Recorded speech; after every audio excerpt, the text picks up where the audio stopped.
ಹೊಸದಾಗಿ ಮನೆ ಕಟ್ಟುವವರ ವಾಸ್ತು ಹೇಗಿರಬೇಕು? ನೋಡಿ, ಈ ವಾಸ್ತು ಅಂತಂದಾಗ ಪಂಚಭೂತಗಳು ನಾವು 5 ಎಲಿಮೆಂಟ್ಸ್ ಅಂತ ಏನು ಹೇಳ್ತೀರಿ, ಇದನ್ನು ಬ್ಯಾಲೆನ್ಸ್ ಮಾಡ್ತಕ್ಕಂಥದ್ದೇ ವಾಸ್ತು. ವಾಸ್ತು ಅಂದರೆ ಏನು? ವಾಸ್ತುವಿನ ಮೂಲ ಏನು? ಜ್ಯೋತಿಷ್ಯದಲ್ಲಿ ನಾರ್ತ್ ಉತ್ತರನ ಬುಧ ಅಂತ ಹೇಳ್ತಾರೆ. ಈಗ ಲಕ್ಷ್ಮಿ ಒಳಗಡೆ ಬರಬೇಕು ಅಂದರೆ ಮೇನ್ ಡೋರ್ ತುಂಬ ಇಂಪಾರ್ಟೆಂಟ್ ಆಗುತ್ತೆ. ಹೇಗಿರಬೇಕಾಗುತ್ತೆ ವಾಸ್ತು ಪ್ರಕಾರ ಮೇನ್ ಡೋರ್? ಈಗ ನೋಡಿ, ಮನೆ ಈಗ ಸ್ಕ್ವೇರ್ ಅಂತ ತೊಗೊಂಡಾಗ ಅದನ್ನು ನೀವು ಎಕ್ಸ್ ಥರ ಮಾಡಿದ್ರೆ, ಅಂದರೆ ನಾರ್ತ್ ಈಸ್ಟಿಂದ ಸೌತ್ ವೆಸ್ಟು, ಸೌತ್ ಈಸ್ಟಿಂದ ನಾರ್ತ್ ವೆಸ್ಟು. ಇವಾಗಿನ ಟ್ರೆಂಡ್ ಓಪನ್ ಕಿಚನ್ ಕೂಡ ಮಾಡ್ತಾರೆ, ಕ್ಲೋಸ್ಡ್ ಕಿಚನ್ ಕೂಡ ಇರುತ್ತೆ. ಇದ್ರ ಬಗ್ಗೆ ಮಾತಾಡೋದಾದ್ರೆ ವೆಂಕಟೇಶ್ವರನ ಜೊತೆ ಲಕ್ಷ್ಮಿ ಇರೋದು. ಈಗ ಮನೆ ಯಜಮಾನ ವೆಂಕಟೇಶ್ವರ ಅಂದ್ಕೊಂಡ್ರೆ ಲಕ್ಷ್ಮಿ ಎಲ್ಲಿರ್ತಾರೆ? ಸೊ ಜಾಸ್ತಿ ಸಮಯ ಕಳೆಯುವಂಥದ್ದು ಬಂದು ಅಡುಗೆ ಮನೇಲಲ್ವಾ?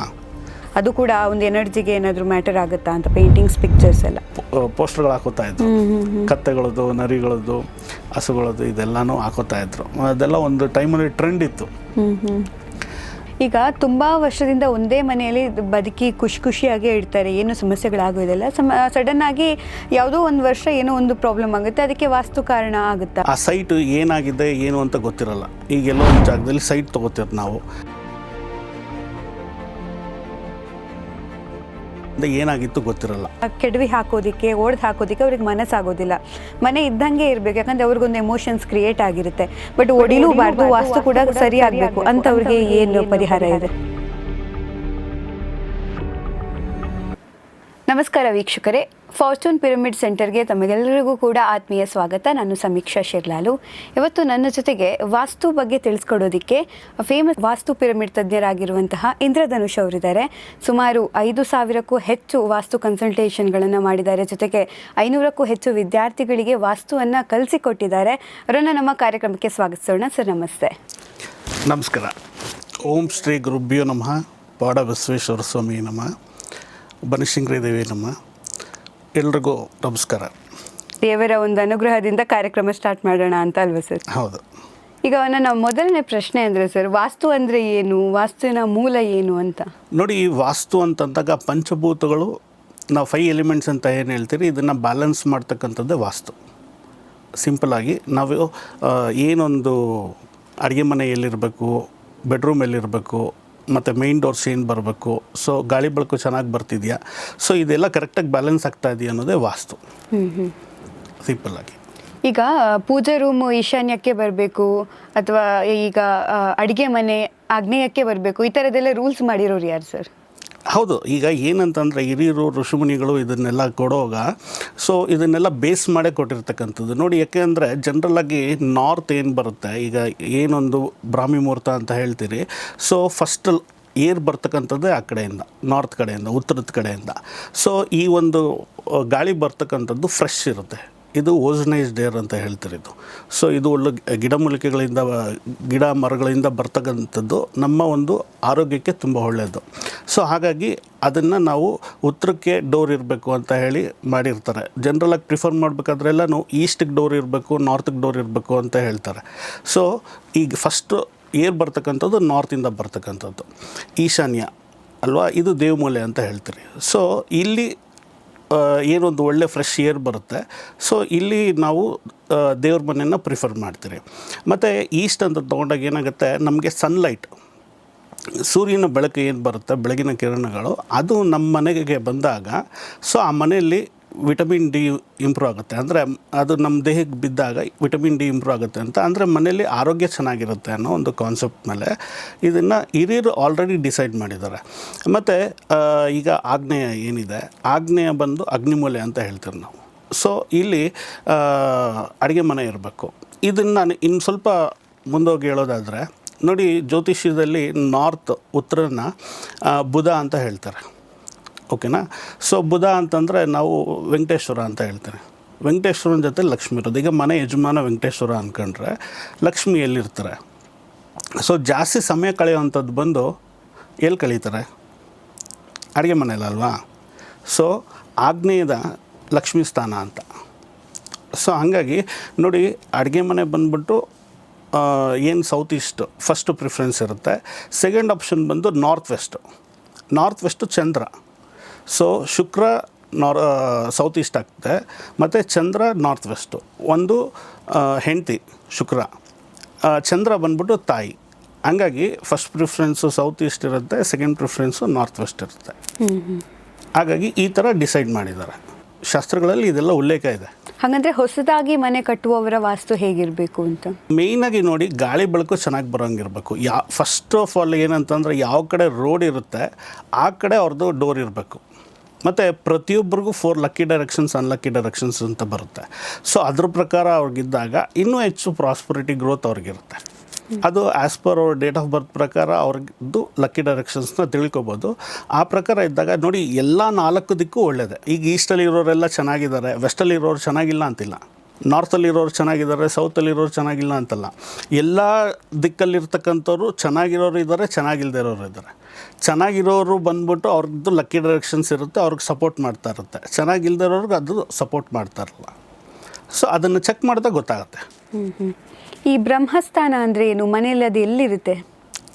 ಬ್ರಹ್ಮಸ್ಥಾನ ಅಂತಂದಾಗ ಈಗ ನೋಡಿ, ಮನೆ ಈಗ ಸ್ಕ್ವೇರ್ ಅಂತ ತೊಗೊಂಡಾಗ ಅದನ್ನು ನೀವು ಎಕ್ಸ್ ಥರ ಮಾಡಿದ್ರೆ, ಅಂದರೆ ನಾರ್ತ್ ಈಸ್ಟಿಂದ ಸೌತ್ ವೆಸ್ಟು, ಸೌತ್ ಈಸ್ಟಿಂದ ನಾರ್ತ್ ವೆಸ್ಟು ಎಕ್ಸ್ ಥರ ಮಾಡಿದಾಗ ಸೆಂಟ್ರ್ ಪಾಯಿಂಟ್ ಏನು ಬರುತ್ತೆ, ಬ್ರಹ್ಮಮಿದ್ದು ಅಂತ ಹೇಳ್ತಾರೆ, ಅದು ಬ್ರಹ್ಮಸ್ಥಾನ ಆಗುತ್ತೆ. ಇನ್ನೂ ಸಿಂಪಲ್ಲಾಗಿ ಅಂತಂದರೆ ನೋಡಿ, ಆ ಒಂದು ಸ್ಕ್ವೇರ್ ಏನಿರುತ್ತೆ ಅದನ್ನು 9 ಭಾಗ ಮಾಡ್ಕೊಳ್ಳೋವಂಥದ್ದು.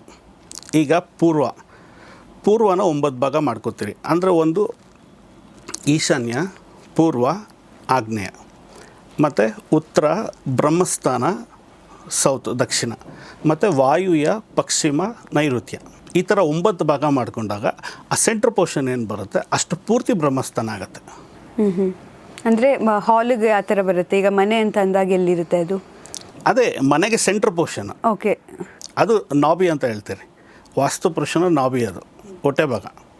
ಆ್ಯಕ್ಚುಲಾಗಿ ಈಗ ಯಾವುದೇ ಒಂದು ಸೈಟ್ ತೊಗೊಂಡು ಪೂಜೆ ಮಾಡಬೇಕಾದ್ರೆ ಅಥವಾ ಮನೆ ಕಟ್ಟಬೇಕಾದ್ರೆ ನಾವು ಭೂಮಿ ಪೂಜೆ ಅಂತ ಮಾಡ್ತೀರಿ. ಅದನ್ನು ನಾವು ಬ್ರಹ್ಮಸ್ಥಾನದಲ್ಲೇ ಮಾಡೋದು.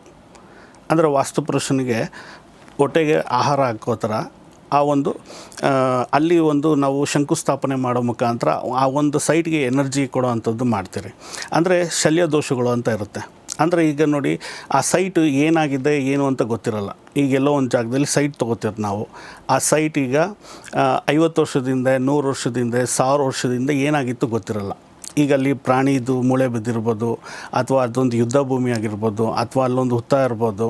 ಅಲ್ಲಿ ಈ ಥರ ಶಲ್ಯ ದೋಷಗಳು, ಜಿಯೋಪತಿಕ್ ಸ್ಟ್ರೆಸ್ ಅಂತ ಬರ್ತಾ ಇರುತ್ತೆ. ಸೊ ಈ ಥರದ್ದು ಏನೇ ದೋಷಗಳಿದ್ದರೂ ಸಹ ಈ ಬ್ರಹ್ಮಸ್ಥಾನವನ್ನು ಎನರ್ಜೈಸ್ ಮಾಡ್ತಾರೆ. ಮನೆ ಕಟ್ಟಕ್ಕೆ ಮುಂಚೆ ಶಂಕುಸ್ಥಾಪನೆ, ಭೂಮಿ ಪೂಜೆ ಅಂತೆಲ್ಲ ಮಾಡ್ತಾರಲ್ಲ, ಈ ಟೈಮಲ್ಲಿ ಅದನ್ನು ನೋಡಿ ಮಾಡಿದಾಗ ಏನಾಗುತ್ತೆ, ಆ ಥರದ ದೋಷಗಳು ಏನೇ ಇದ್ದರೂ ಕೂಡ ಅದು ಕ್ಲೆನ್ಸ್ ಆಗಿ ಆ ಮನೆಗೊಂದು ಪ್ರಾಸ್ಪರಿಟಿ ಗ್ರೋತು ತಂದುಕೊಡುತ್ತೆ. ಈಗ ಲಕ್ಷ್ಮಿ ಒಳಗಡೆ ಬರಬೇಕು ಅಂದರೆ, ಲಕ್ಷ್ಮಿ ಹೊರಗಡೆ ಹೋಗಬೇಕು ಅಂತ ಹೇಳಿದ್ರು ಮೇನ್ ಡೋರ್ ತುಂಬ ಇಂಪಾರ್ಟೆಂಟ್ ಆಗುತ್ತೆ. ಸೊ ಮೇನ್ ಡೋರಿಂದ ನಾವು ಸ್ಟಾರ್ಟ್ ಮಾಡೋಣ. ಎಷ್ಟು ಇಂಪಾರ್ಟೆಂಟ್ ಆಗುತ್ತೆ ಮತ್ತು ಹೇಗಿರಬೇಕಾಗುತ್ತೆ ವಾಸ್ತು ಪ್ರಕಾರ ಮೇನ್ ಡೋರ್? ಮೇನ್ ಡೋರ್ ಹೌದು. ಆ್ಯಕ್ಚುಲಾಗಿ ಏನಂತಂದರೆ, main door is like A mouth. ಈಗ ನಾವು ಏನು ಇಂಟೇಕ್ ತೊಗೋತೀರಿ ಅಲ್ವಾ, ನಾವೀಗ ಏನು ಆಹಾರ ತಿನ್ನಬೇಕು, ನಾವು ಏನು ಇಂಟೇಕ್ ತೊಗೋತೀರಿ, ನಮ್ಮ ಬಾಡಿ ಹಂಗೆ ರಿಯಾಕ್ಟ್ ಆಗುತ್ತೆ. ಅದೇ ರೀತಿಯಲ್ಲಿ ಮೇಯ್ನ್ ಎನರ್ಜಿ ಸೋರ್ಸ್ ಬರ್ತಕ್ಕಂಥದ್ದು ಮೇನ್ ಡೋರಿಂದ. ಹಾಗಾಗಿ ಅದಕ್ಕೆ ಡೋರ್ ಯಾವ ಕಡೆ, ರೋಡ್ ಯಾವ ಕಡೆ ಇರುತ್ತೆ, ಡೋರ್ ಆ ಕಡೆ ಇರಬೇಕು ಅಂತ ಹೇಳ್ತೀರಿ. ಆಯಿತಾ? ಸೊ ನಿಮಗೆ ಯಾವುದೇ ಒಂದು ಪಾಸಿಟಿವ್ ಬರೋದಿರಲಿ, ನೆಗೆಟಿವ್ ಬರೋದಿರಲಿ, ಆ ಮೇನ್ ಡೋರಿಂದಂತೆ ಬರೋದು. ಸೊ ಹಾಗಾಗಿ ಆ ಡೋರ್ ಕೂಡ ಪ್ರಾಪರ್ ಪೊಸಿಷನಲ್ಲಿ ಇರಬೇಕಾಗತ್ತೆ. ಈಗ ಡೋರು ಕೂಡ ನಾವು ಎಲ್ಲಂದರೆ ಅಲ್ಲಿ ಇಡೋಕ್ಕಾಗಲ್ಲ. ಈಗ ಪೂರ್ವದಲ್ಲಿ ಅಂದ್ಬಿಟ್ಟು ಈಗ ಪೂರ್ವ ಈಶಾನ್ಯದಲ್ಲಿ ಇಟ್ಟಿರ್ತಾರೆ, ಅಥವಾ ಪೂರ್ವ ಸೆಂಟ್ರಲ್ ಇಟ್ಟಿರ್ತಾರೆ. ಈ ಕೆಲವೊಂದು ಅಪಾರ್ಟ್ಮೆಂಟ್ಸಲ್ಲೆಲ್ಲ ಬಂದ್ಬಿಟ್ಟು ಸೌತ್ ಈಸ್ಟ್ನೂ ಸಹ ಈಸ್ಟ್ ಫೇಸಿಂಗ್ ಅಂದ್ಬಿಟ್ಟು ಮಾರ್ತಾ ಇರ್ತಾರೆ. ಆ್ಯಕ್ಚುಲಾಗಿ ಏನಂತಂದರೆ, ಈಗ ನೋಡಿ, ಪೂರ್ವ ಏನಿದೆ ಆ ಪೂರ್ವವನ್ನು 9 ಭಾಗ ಮಾಡ್ತಾರೆ ವಾಸ್ತು ಪ್ರಕಾರ. ಆಲ್ 4 ಡೈರೆಕ್ಷನ್ಸ್ ತೊಗೊಂಡ್ರೆ 32 ಭಾಗ ಆಗುತ್ತೆ ಅದು. ಸೊ ಆ ಒಂದು ಏನು ಈಸ್ಟಲ್ಲಿ 9 ಭಾಗ ಮಾಡಿರ್ತೀರಿ, ಅದರಲ್ಲಿ 3 and 4 ಪೊಸಿಷನ್ ಏನು ಬರುತ್ತೆ, ದಟ್ ಈಸ್ ಆಸ್ಪೇಷಿಯಸ್ ಡೋರ್ ಡೈರೆಕ್ಷನ್. ಅಲ್ಲಿದ್ದಾಗ ಹೆಚ್ಚು ಗ್ರೋತು, ಪ್ರಾಸ್ಪರಿಟಿ ಆ ಮನೆಗೆ ಸಿಗುತ್ತೆ. ಪ್ರಾಪರಾಗಿ ನಾರ್ತ್ ಈಸ್ಟ್ ಇದ್ದಾಗಲೂ ಬರೋಲ್ಲ, ಅದು ಸೆಂಟ್ರಲ್ ಇದ್ದಾಗೂ ಬರೋಲ್ಲ. ಆ ಕಡೆ ಸೌತ್ ಈಸ್ಟಲ್ಲ ಇದ್ದರೆ ಅಂತೂ ಇಲ್ಲ, ಅದು ವಾಸ್ತು ಪ್ರಕಾರ ಬರೋಲ್ಲ. ಅದು ಈಗ ಉಚ್ಚಸ್ಥಾನ ನೀಚಸ್ಥಾನ ಬರುತ್ತಲ್ಲ, ಅದು ನೀಚಸ್ಥಾನ ಆಗ್ಬಿಡುತ್ತೆ. ಸೊ ಹಾಗಾಗಿ ಆ ಡೋರ್ ಇಡಬೇಕಾದ್ರೂ ಸಹ ಅದನ್ನು ತುಂಬ ಮುಖ್ಯ ಇದಾಗುತ್ತೆ, ಇಂಪಾರ್ಟೆಂಟ್ ಆಗುತ್ತೆ ಅದು. ಸೊ ಅದನ್ನು ಗಮನಿಸಿ ಇಡೋದು ತುಂಬ ಇಂಪಾರ್ಟೆಂಟು. ಈಗ north door, west door, east door ಬಗ್ಗೆ ಜನ ತುಂಬ ಕನ್ಫ್ಯೂಸ್ ಆಗ್ತಾರೆ. ಜೊತೆಗೆ ಮೇಯ್ನ್ಲಿ ಬೆಂಗಳೂರು ಅಪಾರ್ಟ್ಮೆಂಟ್ಗಳಲ್ಲೆಲ್ಲ ಇರೋರು ಯಾವ ಸೈಡ್ ಇದ್ದರೆ ಅದು ಬೆಸ್ಟ್ ಅಂತ? ಇಲ್ಲ, ಈಗ ನೋಡಿ, ಈಗ ಸ್ವಂತ ಮನೆ ಕಟ್ತಾ ಇದ್ದಾರೆ ಅಥವಾ ತಗೋತಾ ಇದ್ದಾರೆ ಅಂತಂದಾಗ ಅವ್ರಿಗೆ ಆ ಆಪ್ಷನ್ ಸಿಗುತ್ತೆ. ಅವ್ರಿಗೆ ಆ್ಯಸ್ ಪರ್ ಅವ್ರ ಡೇಟ್ ಆಫ್ ಬರ್ತ್ ಪ್ರಕಾರ ಲಕ್ಕಿ ಡೈರೆಕ್ಷನ್ಸ್ ಯಾವ ಥರ ಇರುತ್ತೆ ಅದನ್ನು ನೋಡಿ ಅವರು ಸೆಲೆಕ್ಷನ್ ಮಾಡ್ಕೋಬೋದು. ಈಗ ಅಪಾರ್ಟ್ಮೆಂಟೇ ತೊಗೋತಾ ಇರ್ತಾರೆ, ಕೆಲವೊಂದು ಆಲ್ರೆಡಿ ಕನ್ಸ್ಟ್ರಕ್ಷನ್ ಆಗಿಬಿಟ್ಟಿರುತ್ತೆ, ರೆಡಿ ಟು ಆಕ್ಯುಪೈ ಇರುತ್ತೆ. ಸೊ ರೆಡಿ ಟು ಆಕ್ಯುಪೈಯಲ್ಲಿ ತೊಗೊತಾ ಇದ್ದಾರೆ ಅಂತಂದರೆ ನೋಡಿ, ಜನ್ರಲಾಗಿ ಏನಾಗುತ್ತೆ, ವಾಸ್ತು ಪ್ರಕಾರ ಇತ್ತು ಆ ಮನೆ ಅನ್ನೋದಾದರೆ ಅದು ಕನ್ಸ್ಟ್ರಕ್ಷನ್ ಟೈಮಲ್ಲೇ ಬಿಫೋರ್ ಪ್ಲಾನಿಂಗು ಅವ್ರು ಏನೊಂದು ಲಾಂಚ್ ಆಫರ್ ಅಂತ ಮಾಡ್ತಾರೆ, ನಾರ್ತ್ ಈಸ್ಟು ವಾಸ್ತು ಪ್ರಕಾರ ಇರ್ತಕ್ಕಂಥದ್ದು ಸೋಲ್ಡ್ ಔಟ್ ಆಗಿಬಿಡುತ್ತೆ. ಫುಲ್ಲು ಬಿಲ್ಡಿಂಗ್ ರೆಡಿ ಆಗಿಬಿಟ್ಟು ರೆಡಿ ಟು ಆಕ್ಯುಪೈ ಅಂತ ಬೋರ್ಡ್ ಹಾಕ್ಕೊಂಡು ಯಾವಾಗಿರುತ್ತೆ ಅದು ಆ್ಯಕ್ಚುಲಾಗಿ ವಾಸ್ತು ದೋಷ ಇರುತ್ತೆ. ದೋಷ ಇರ್ತಕ್ಕಂಥದ್ದೇ ಅದು ಸೇಲ್ ಆಗದಿರ ಹಂಗೆ ಇರುತ್ತೆ ಅದು. ಸೊ ಆ ಥರದ್ದು ಹೋಗ್ಬೇಕಾದ್ರೆ ತುಂಬ ನೋಡ್ಕೊಂಡು ಹೋಗ್ಬೇಕಾಗತ್ತೆ, ಸ್ವಲ್ಪ ಪ್ರಿಕಾಷನರಿ ತೊಗೋಬೇಕಾಗತ್ತೆ, ಅಂದರೆ ಪ್ರೊಟೆಕ್ಷನ್ಸ್ ತೊಗೋಬೇಕಾಗತ್ತೆ. ಸೊ ಹೋಗೋವಂಥದ್ದು ಒಳ್ಳೆಯದು. ಮತ್ತು ಅದು ಸಹ ಅವ್ರಿಗೆ ಸೂಟ್ ಆಗುತ್ತೆ ಆ್ಯಸ್ ಪರ್ ಅವ್ರ ಲಕ್ಕಿ ಡೈರೆಕ್ಷನ್ಸ್ ಅಂದರೆ ಪ್ರಿಫರಬಲ್ಲು. ಇಲ್ಲ ಅನ್ನೋದಾದರೆ ಅವ್ರು ಅದಕ್ಕೆ ಪ್ರೊಟೆಕ್ಷನ್ ತೊಗೊಂಡು ಹೋಗುವಂಥದ್ದು ತುಂಬ ಇಂಪಾರ್ಟೆಂಟ್ ಆಗುತ್ತೆ. ಏಕೆಂದರೆ ಆ ಮನೆಗೆ ಹೋದಾಗ ಆ ಒಂದು ಎನರ್ಜಿಸ್ ಕೆಲಸ ಮಾಡುತ್ತಲ್ಲಿ. ಯಾವುದೇ ಒಂದು ಮನೆಗೆ ಹೋದ್ರೆ, ಈಗ ನೋಡಿ, ನಾವು ಈಗ ಇಲ್ಲಿಂದ ಒಂದು ಡೆಸ್ಟಿನೇಷನ್ ಹೋಗ್ತೀರಿ ಅಂತಂದಾಗ ಈಗ ಅದಕ್ಕೇನು ಬೇಕು ನಾವು ಪ್ರಿಕಾಷನರಿ ತೊಗೊಂಡೋಗಿರ್ತೀವಿ. ಈಗ ಒಂದು ಗಾಡಿಯಲ್ಲಿ ಹೋಗ್ತೀರಿ ಅಂದರೆ ಪೆಟ್ರೋಲ್ ಹಾಕ್ಸ್ಕೊಂಡು ಹೋಗಿರ್ತೀರಿ, ಮತ್ತು ವಾಪಸ್ ಮನೆಗೆ ಬರೋವರೆಗೂ ನಾವು ಸೇಫು. ಈಗ ಹೋಗಿ ಮತ್ತೆ ಅಲ್ಲಿ ಕಂಟಿನ್ಯೂ ಆಗ್ತೀರಿ ಅನ್ನೋದಾದರೆ ನೆಕ್ಸ್ಟ್ ನಮ್ಗೆ ಅಲ್ಲಿ ಪೆಟ್ರೋಲ್ ಬಂಕ್ ಇದೆಯಾ, ಚಾರ್ಜಿಂಗ್ ಸ್ಟೇಷನ್ ಇದೆ, ಇದು ನೋಡ್ಕೋತೀರಿ. ಏಕೆಂದರೆ ಅಲ್ಲಿನ ಒಂದು ಎನರ್ಜಿ ನಮಗೆ ಸಪೋರ್ಟ್ ಮಾಡಬೇಕು. ಮಾಡಲಿಲ್ಲ ಅಂದಾಗ ಅದು ತೊಂದರೆಗಳಾಗಿ ಪರಿಣಮಿಸುತ್ತೆ. ಅಲ್ಲಿ ಹೆಲ್ತ್ ಇಶ್ಯೂಸ್ ಬರೋವಂಥದ್ದು, ಅಲ್ಲಿ ಆರೋಗ್ಯ ಸಮಸ್ಯೆ, ಮತ್ತು ವೈವಾಹಿಕ ಸಮಸ್ಯೆ ಅಥವಾ ಹಣಕಾಸು ಸಮಸ್ಯೆ, ಕೆಲಸದಲ್ಲಿ ತೊಂದರೆ, ಈ ಥರದ್ದು ಅಲ್ಲಿನ ಒಂದು ಎನರ್ಜಿಸು ಕೆಲಸ ಮಾಡುತ್ತೆ. ಈ ಕಿಚನ್ ರೂಮ್ನ ವಾಸ್ತು ಹೇಗಿರಬೇಕಾಗುತ್ತೆ? ಮತ್ತು ಇವಾಗಿನ ಟ್ರೆಂಡ್ ಓಪನ್ ಕಿಚನ್ ಕೂಡ ಮಾಡ್ತಾರೆ, ಕ್ಲೋಸ್ಡ್ ಕಿಚನ್ ಕೂಡ ಇರುತ್ತೆ. ಇದ್ರ ಬಗ್ಗೆ ಮಾತಾಡೋದಾದ್ರೆ ನೋಡಿ, ಕಿಚನ್ ಅಂತ ಬಂದಾಗ ಆ ಕಿಚನ್ ಆ್ಯಕ್ಚುಲಾಗಿ open kitchen not recommended. Okay. So ಅಗ್ನಿ ಅನ್ನೋದು ಅಗ್ನಿ ಮೂಲೆಯಲ್ಲೇ ಇರಬೇಕು, ಅದು ಎಲ್ಲ ಕಡೆ ಸ್ಪ್ರೆಡ್ ಆಗಬಾರ್ದು. ಅದಕ್ಕೆ ಒಂದು ಡೋರ್ ಇರ್ತಕ್ಕಂಥದ್ದು ತುಂಬ ಇಂಪಾರ್ಟೆಂಟು. ಓಪನ್ ಕಿಚನ್ ಇದ್ದಾಗ ಏನಾಗುತ್ತೆ ಅಂತಂದರೆ ಸ್ವಲ್ಪ ಅಗ್ರೆಸಿವ್ನೆಸ್ ಬರುತ್ತೆ, ಸ್ವಲ್ಪ ಫೈನಾನ್ಸ್ ಖರ್ಚು ಜಾಸ್ತಿ ಬರುತ್ತೆ. ಯಾಕೆ ಅಂತಂದರೆ ನೋಡಿ, ಮನೆ ಒಳಗಡೆ ಬರ್ತಾ ಇದ್ದಂಗೆ ಅಡುಗೆ ಮಾಡೋದು ಕಾಣಿಸ್ಬಾರ್ದು. ಮನೆಯೊಳಗೆ ಬರ್ತಾ ಇದ್ದಂಗೆ ಅಡುಗೆ ಮನೆ ಕಾಣಿಸ್ತಾ ಇದೆ ಅಥವಾ ಅಡುಗೆ ಮನೆಯವ್ರು ಕಾಣಿಸ್ತಾ ಇದೆ ಅಂತಂದರೆ ಅಲ್ಲಿ ವೆಲ್ತ್ ಡ್ರೈನ್ ಆಗ್ತಾ ಇದೆ ಅಂತ. ಈಗ ನಾನು ಎಕ್ಸಾಂಪಲ್ ಹೇಳಿದೆ, ಅದು ಅಗ್ನಿಮೂಲೆ ಬಂದು ಲಕ್ಷ್ಮೀ ಸ್ಥಾನ. ಸೊ ಅದು ಕಾಣಿಸ್ತಾ ಇದೆ ಬೇರೆಯವ್ರಿಗೆ ಅಂತಂದಾಗ ಅದು ಬೇರೆ ರೀತಿಯಲ್ಲಿ ಖರ್ಚಾಗ್ತಾ ಇದೆ ಅಂತ. ಸೊ ಹಾಗಾಗಿ ಯಾವಾಗಲೂ ಬಂದ್ಬಿಟ್ಟು ಕ್ಲೋಸ್ಡ್ ಕಿಚನ್ ಇರಬೇಕಾಗತ್ತೆ. ಮತ್ತು ಪೂರ್ವಕ್ಕೆ ಅಡುಗೆ ಮಾಡೋವಂಥದ್ದು ಸೂಕ್ತ, ಪ್ರಿಫರಬಲ್ಲು. ಮತ್ತು ಕೆಲವೊಬ್ಬರು ಉತ್ತರಕ್ಕೆ ಮಾಡ್ತಾ ಇರ್ತಾರೆ. ಸೊ ಉತ್ತರಕ್ಕೆ ಮಾಡಬಾರ್ದು. ಉತ್ತರಕ್ಕೆ ಮಾಡೋದ್ರಿಂದ ಕೆರೆ ಡಿಸ್ಟರ್ಬೆನ್ಸ್ ಆಗುತ್ತೆ. ಮತ್ತು ಕೆಲವೊಂದು ಸೌತಿಗೆ ಮಾಡ್ತಾ ಇರ್ತಾರೆ.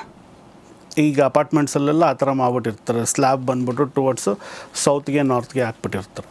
ಸೊ ಸೌತಿಗೆ ಮಾಡೋದ್ರಿಂದನೂ ಬಡತನ ಬರುತ್ತೆ ಅಂತ ಹೇಳ್ತಾರೆ. ಮತ್ತು ಇನ್ನೊಂದು ವೆಸ್ಟ್ ಟುವರ್ಡ್ಸ್ ನಾರ್ತ್ ವೆಸ್ಟಲ್ಲಿ ಮಾಡ್ಬೋದು. East or west is preferable, north south ಮಾಡಬಾರ್ದು. ಈ ಮಾಸ್ಟರ್ ಬೆಡ್ರೂಮ್ ಅದೆಲ್ಲ ನೋಡಿ, ಮಾಸ್ಟರ್ ಬೆಡ್ರೂಮ್ ಅಂತ ಅಂದಾಗ ನಾವು ಏನು ಹೇಳ್ತೀರಿ ಅದನ್ನು ಸುಮಾರು ಜನ ಈಗ ಕುಬೇರ ಮೂಲೆ ಅಂತ ಹೇಳ್ತಾರೆ. ಆ್ಯಕ್ಚುಲಾಗಿ ಅದು ಹೇಳ್ಬೇಕಂದ್ರೆ ರಾಕ್ಷಸ ಮೂಲೆ. ಓಕೆನಾ? ಅಲ್ಲಿ ರಾಹು ರೂಲಿಂಗ್ ಇರ್ತಾರೆ. ಅಲ್ಲಿ ಆ್ಯಕ್ಚುಲಾಗಿ ಏನಂತಂದರೆ ಬೀರು ಇಡತಕ್ಕಂಥದ್ದು, ಅಲ್ಲಿ ಸ್ಟೋರೇಜ್ ಇಡ್ತಕ್ಕಂಥದ್ದು, ತುಂಬ ವ್ಯಾಲ್ಯೂಬಲ್ ಇಡ್ತಕ್ಕಂಥದ್ದು ಇದ್ದಾಗ ಸ್ಟೋರ್ ಆಗುತ್ತೆ ಅಂತ. ಯಾಕೆಂದರೆ ರಾಕ್ಷಸರು ಆಕ್ಯುಪೈ ಮಾಡ್ಕೋತಾರೆ. ಸೊ ಅಲ್ಲಿದ್ದಾಗ ಅದು ಸೇಫ್ಟಿ ಲಾಕರ್ಸ್ ಇದ್ದಾಗ ಅಲ್ಲಿ ಸ್ಟೋರ್ ಆಗುತ್ತೆ ಅಂತ. ಮತ್ತು ಏನಂತಂದರೆ ಹಳೆ ಕಾಲದಲ್ಲೆಲ್ಲನೂ ನಾವು ನೋಡಿದಾಗ ಅಲ್ಲಿ ಕಣಜಗಳು ಮಾಡ್ತಾಯಿದ್ರು. ಕಣಜ ಮಾಡಿ ಆ ಒಂದು ಏನು ಬೆಳೆ ಬಂದಿರುತ್ತೆ ಆ ಬೆಳೆನ ಅಲ್ಲಿ ಸ್ಟೋರ್ ಮಾಡಿಕೊಂಡು ಅವರು ಅದನ್ನು 6 months 1 year ಬರೋವರೆಗೂ ಅದನ್ನು ಮೇಂಟೈನ್ ಮಾಡ್ತಾಯಿದ್ರು. ಮತ್ತು ಅಲ್ಲಿ ಏನೊಂದು ಮನೆ ಯಜಮಾನರು ಮಲಗ್ತಾಯಿದ್ರು, ಅದಕ್ಕೆ ಕಾವಲಾಗಿರ್ಬೋದು ಅಥವಾ ಅವರೊಂದು ರಿಲೇಷನ್ಶಿಪ್ ಇದರಲ್ಲಿ ಗಂಡ ಹೆಂಡತಿ ಮಲಗಿದಾಗ ಮನೆಯಲ್ಲಿ ಒಂದು 20 ಜನ ಇದ್ರೂ ಅನ್ಯೋನ್ಯತೆ ಇರೋದು. ಮತ್ತು ಆ ದೊಡ್ಡವ್ರಿಗೆ ಯಾರೂ ಸಹ ಎದುರು ಮಾತಾಡ್ತಾ ಇರಲಿಲ್ಲ, ಕೂತು ಮಾತಾಡ್ತಾ ಇರಲಿಲ್ಲ, ನಿಂತ್ಕೊಂಡು ಮಾತಾಡೋದಕ್ಕೂ ಭಯ ಬೀಳೋರು. ಆಗಿನ ಸಂಬಂಧಗಳು ಅಷ್ಟು ಚೆನ್ನಾಗಿತ್ತು. ಸೊ ಈಗ ಆ ಒಂದು ರಿಲೇಷನ್ಶಿಪ್ ಕಾರ್ನರಲ್ಲಿ ದೊಡ್ಡ ದೊಡ್ಡ ವಿಂಡೋಸ್ ಮಾಡ್ಕೊಂಡಿರ್ತಾರೆ, ಸೌತ್ ವೆಸ್ಟಲ್ಲಿ ಬಾಲ್ಕನೀಸ್ ಮಾಡ್ಕೊಂಡಿರ್ತಾರೆ. ಸೊ ಅಲ್ಲಿ ಓಪನ್ಡ್ ಜಾಸ್ತಿ ಬಂದಾಗ ಏನಾಗುತ್ತೆ ಅಂದರೆ ರಿಲೇಷನ್ಶಿಪ್ಪಲ್ಲಿ ಇಂಟರ್ಫಿಯರೆನ್ಸ್ ಆಗೋ ಥರ ಆಯಿತು, ಮತ್ತು ಖರ್ಚು ಜಾಸ್ತಿ ಬರೋ ಥರ ಆಗುತ್ತೆ. ಮತ್ತು ಪ್ರಾಪರಾಗಿ ಈಗ ಅವರು ಬೆಡ್ ಪೊಸಿಷನ್ಸ್ ಆಗ್ಬೋದು, ಈಗ ಅವರು ಮಲ್ಕೊಳ್ಳೋ ಕಡೆ ಬ್ಯಾಕ್ ಪ್ರಾಪರ್ ವಾಲ್ ಇರ್ದಿರೋ ವಿಂಡೋ ಇತ್ತು ಅಂದ್ಕೊಳ್ಳಿ, ಆವಾಗ ಅವ್ರಿಗೆ ಸ್ಟೆಬಿಲಿಟಿ ಇರೋಲ್ಲ, ಮತ್ತು ಅವ್ರು ಯಾರನ್ನೂ ಕಂಟ್ರೋಲ್ ಮಾಡೋ ಒಂದು ಇದು ಬರೋಲ್ಲ. ಮತ್ತು ಈಗ ಅಲ್ಲಿ ಚಿಕ್ಕ ಮಕ್ಕಳು ಮಲ್ಕೋತಾ ಇರ್ತಾರೆ ಅಂದ್ಕೊಳ್ಳಿ, ಅವ್ರದ್ದು ರೂಲಿಂಗ್ ಇರುತ್ತೆ, ಮಕ್ಕಳು ಹೇಳ್ದಂಗೆ ಕೇಳಬೇಕಾಗತ್ತೆ. ಇಲ್ಲ ಕೆಲಸದವ್ರು ಮಲ್ಕೋತಾ ಇರ್ತಾರೆ ಅಂದ್ಕೊಳ್ಳಿ, ಈಗ ಅಪಾರ್ಟ್ಮೆಂಟ್ಸಲ್ಲೆಲ್ಲ ಮೇಡ್ ರೂಮ್ಸ್ ಅಂತ ಮಾಡಿರ್ತಾರೆ. ಸೊ ಅಲ್ಲಿ ಮೇಡ್ ರೂಮ್ಸ್ ಇದ್ದಾಗ ಏನಾಗುತ್ತೆ, ಕೆಲಸದವ್ರು ಹೇಳ್ದಂಗೆ ಕೇಳಬೇಕಾಗತ್ತೆ. ಅಥವಾ ಗೆಸ್ಟ್ ರೂಮ್ ಆಗ್ಬಿಟ್ಟಿರ್ತಾರೆ, ಗೆಸ್ಟ್ ರೂಮ್ ಇದ್ದಾಗ ಅವ್ರುಗಳು ಜಾಸ್ತಿ ಪ್ರಿಫರೆನ್ಸ್ ಇರುತ್ತೆ, ಬಂದವರೆಲ್ಲ ಬುದ್ಧಿ ಹೇಳ್ತಾ ಇರ್ತಾರೆ. ಕೆಲವೊಂದು ಕಡೆ ಓಪನ್ ಮಾಡಿಬಿಟ್ಟಿರ್ತಾರೆ ಅದನ್ನು, ಸೌತ್ ವೆಸ್ಟ್ ಮಾಸ್ಟರ್ ಬೆಡ್ರೂಮ್ ಇಡಬೇಕು. ಸೊ ಕೆಲವೊಂದು ಎಂಟ್ರೆನ್ಸ್ ಅಲ್ಲಿ ಇರುತ್ತೆ. ಸೊ ಸಂಬಂಧಗಳು ಚೆನ್ನಾಗಿರಲ್ಲ. ಇವರು ಇಲ್ಲಿರ್ತಾರೆ ಕೆಲಸಕ್ಕೆ ಅಂತ ಇನ್ನೆಲ್ಲ ಹೋಗಿರ್ತಾರೆ, ಫ್ಯಾಮ್ಲಿ ಇಲ್ಲಿರುತ್ತೆ, ಅವ್ರ ಕೆಲಸಕ್ಕೆ ಅಂತ ಬಾಂಬೆನೋ ಡೆಲ್ಲಿನೋ ಬೆಂಗಳೂರು ಬೇರೆ ಫಾರಿನ್ ಎಲ್ಲ ಹೋಗಿರ್ತಾರೆ. ಸೊ ಅಂದರೆ ಅದು ರಿಲೇಷನ್ಶಿಪ್ನ ಡಿಸ್ಟರ್ಬೆನ್ಸ್ ಮಾಡುತ್ತೆ. ಚೆನ್ನಾಗಿರಬೇಕು ಸಂಬಂಧ ಅಂದಾಗ ಬೆಡ್ರೂಮು ಸೌತ್ ವೆಸ್ಟು ಅಲ್ಲಿ ಅದನ್ನು ಆಕ್ಯುಪೈ ಮಾಡ್ಕೋಬೇಕು. ಬೆಡ್ರೂಮಲ್ಲಿ ಇರುತ್ತೆ ಕರೆಕ್ಟಾಗಿ. ಕೆಲವೊಂದು ಏನು ಮಾಡ್ತಾರೆ ಅಂದರೆ ಹಾಲಲ್ಲಿ ಮಲ್ಕೋತಾ ಇರ್ತಾರೆ. ಹಾಲಲ್ಲಿ ಮಲ್ಕೊಂಡಾಗ ಏನಾಗುತ್ತೆ ಅಂದರೆ ನೀವು ರಿಲೇಷನ್ಶಿಪ್ಗೆ ವ್ಯಾಲ್ಯೂ ಕೊಡ್ತಾ ಇಲ್ಲ ಅಂತ. ಸೊ ಸಂಬಂಧ ಎಲ್ಲಿ ಸರೋಗ್ಬಿಡುತ್ತೆ. ಮತ್ತು ಇನ್ನೂ ನೋಡಿ, ಬೆಡ್ರೂಮಲ್ಲಿ ಡಬಲ್ ಬೆಡ್ಸ್ ಇರುತ್ತೆ, ಅಂದರೆ ಸಿಂಗಲ್ಲು. ಇನ್ನೂ ಚೆನ್ನಾಗಿ ಹೇಳ್ಬೋದು ಅಂತಂದರೆ, ಈಗ ಹಳ್ಳಿ ಕಡೆ ಎಲ್ಲನೂ ಮದುವೆ ಹೆಣ್ಮಕ್ಳಿಗೆ ಮದುವೆ ಮಾಡಿಕೊಟ್ಟಾಗ ಹಾಸಿಗೆ ಕೊಡೋ ಒಂದು ಪದ್ಧತಿ ಇತ್ತು. ಸೊ ನನ್ನ ಮಗಳಿಗೊಂದು ಹಾಸಿಗೆ, ನನ್ನ ಅಳಿಯನಿಗೊಂದು ಹಾಸಿಗೆ ಅಂತ ಸಪ್ರೇಟ್ ತೊಗೊಂಡವರು. ಸೊ ಸಪ್ರೇಟ್ ಬೆಡ್ ಇದ್ದಾಗ ಏನಾಗುತ್ತೆ ಅಂದರೆ ಡಿಫ್ರೆನ್ಸ್ ಆಫ್ ಒಪಿನಿಯನ್ ಅಂತ. ಅಲ್ಲಿ ನಾವೇನು ಹೇಳ್ತೀರಿ, ಡಬಲ್ ಹಾಸಿಗೆ ಒಂದೇ ಇರಬೇಕು.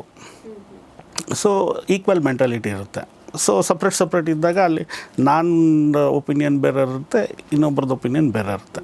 ಆ ಥರ ಅದು ಡಿಫ್ರೆನ್ಸ್ ಆಫ್ ಒಪಿನಿಯನ್ ಬರುತ್ತೆ. ಮತ್ತು ಇನ್ನೂ ಒಂದು ಏನು ಹೇಳ್ಬೇಕಂದ್ರೆ, ಮಿರರ್ಸ್ ರಿಫ್ಲೆಕ್ಟ್ ಆಗ್ತಾ ಇರುತ್ತೆ ಅಂದ್ಕೊಳ್ಳಿ. ಮಿರರ್ಸ್ ಏನಂತಂದರೆ ನಿಮ್ಮ ಒಂದು ಪ್ರತಿಬಿಂಬ ಅದು. ಸೊ ಅಲ್ಲಿ ಏನು ಕಾಣಿಸುತ್ತೆ ಅದು ತೋರಿಸುತ್ತೆ.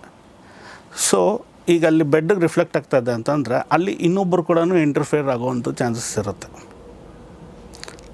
ಆ ಒಂದು ರಿಲೇಷನ್ಶಿಪ್ನ ಬ್ರೇಕ್ ಮಾಡೋ ಒಂದು ಪವರ್ ಆ ಮಿರರ್ಗೆ ಇರುತ್ತೆ.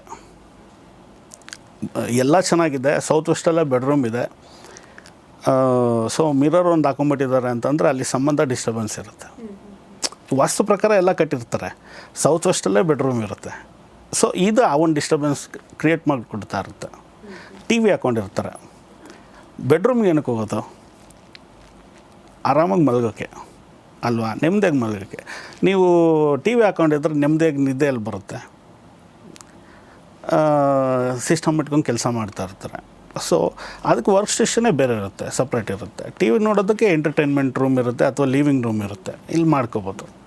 ಸೊ ಬೆಡ್ರೂಮಲ್ಲಿ ಇವನ್ನೆಲ್ಲ ತೊಗೊಂಬಂದಾಗ ಏನಾಗುತ್ತೆ ಅಂತಂದರೆ ರಿಲೇಷನ್ಶಿಪ್ ಡಿಸ್ಟರ್ಬ್ ಆಗುತ್ತೆ.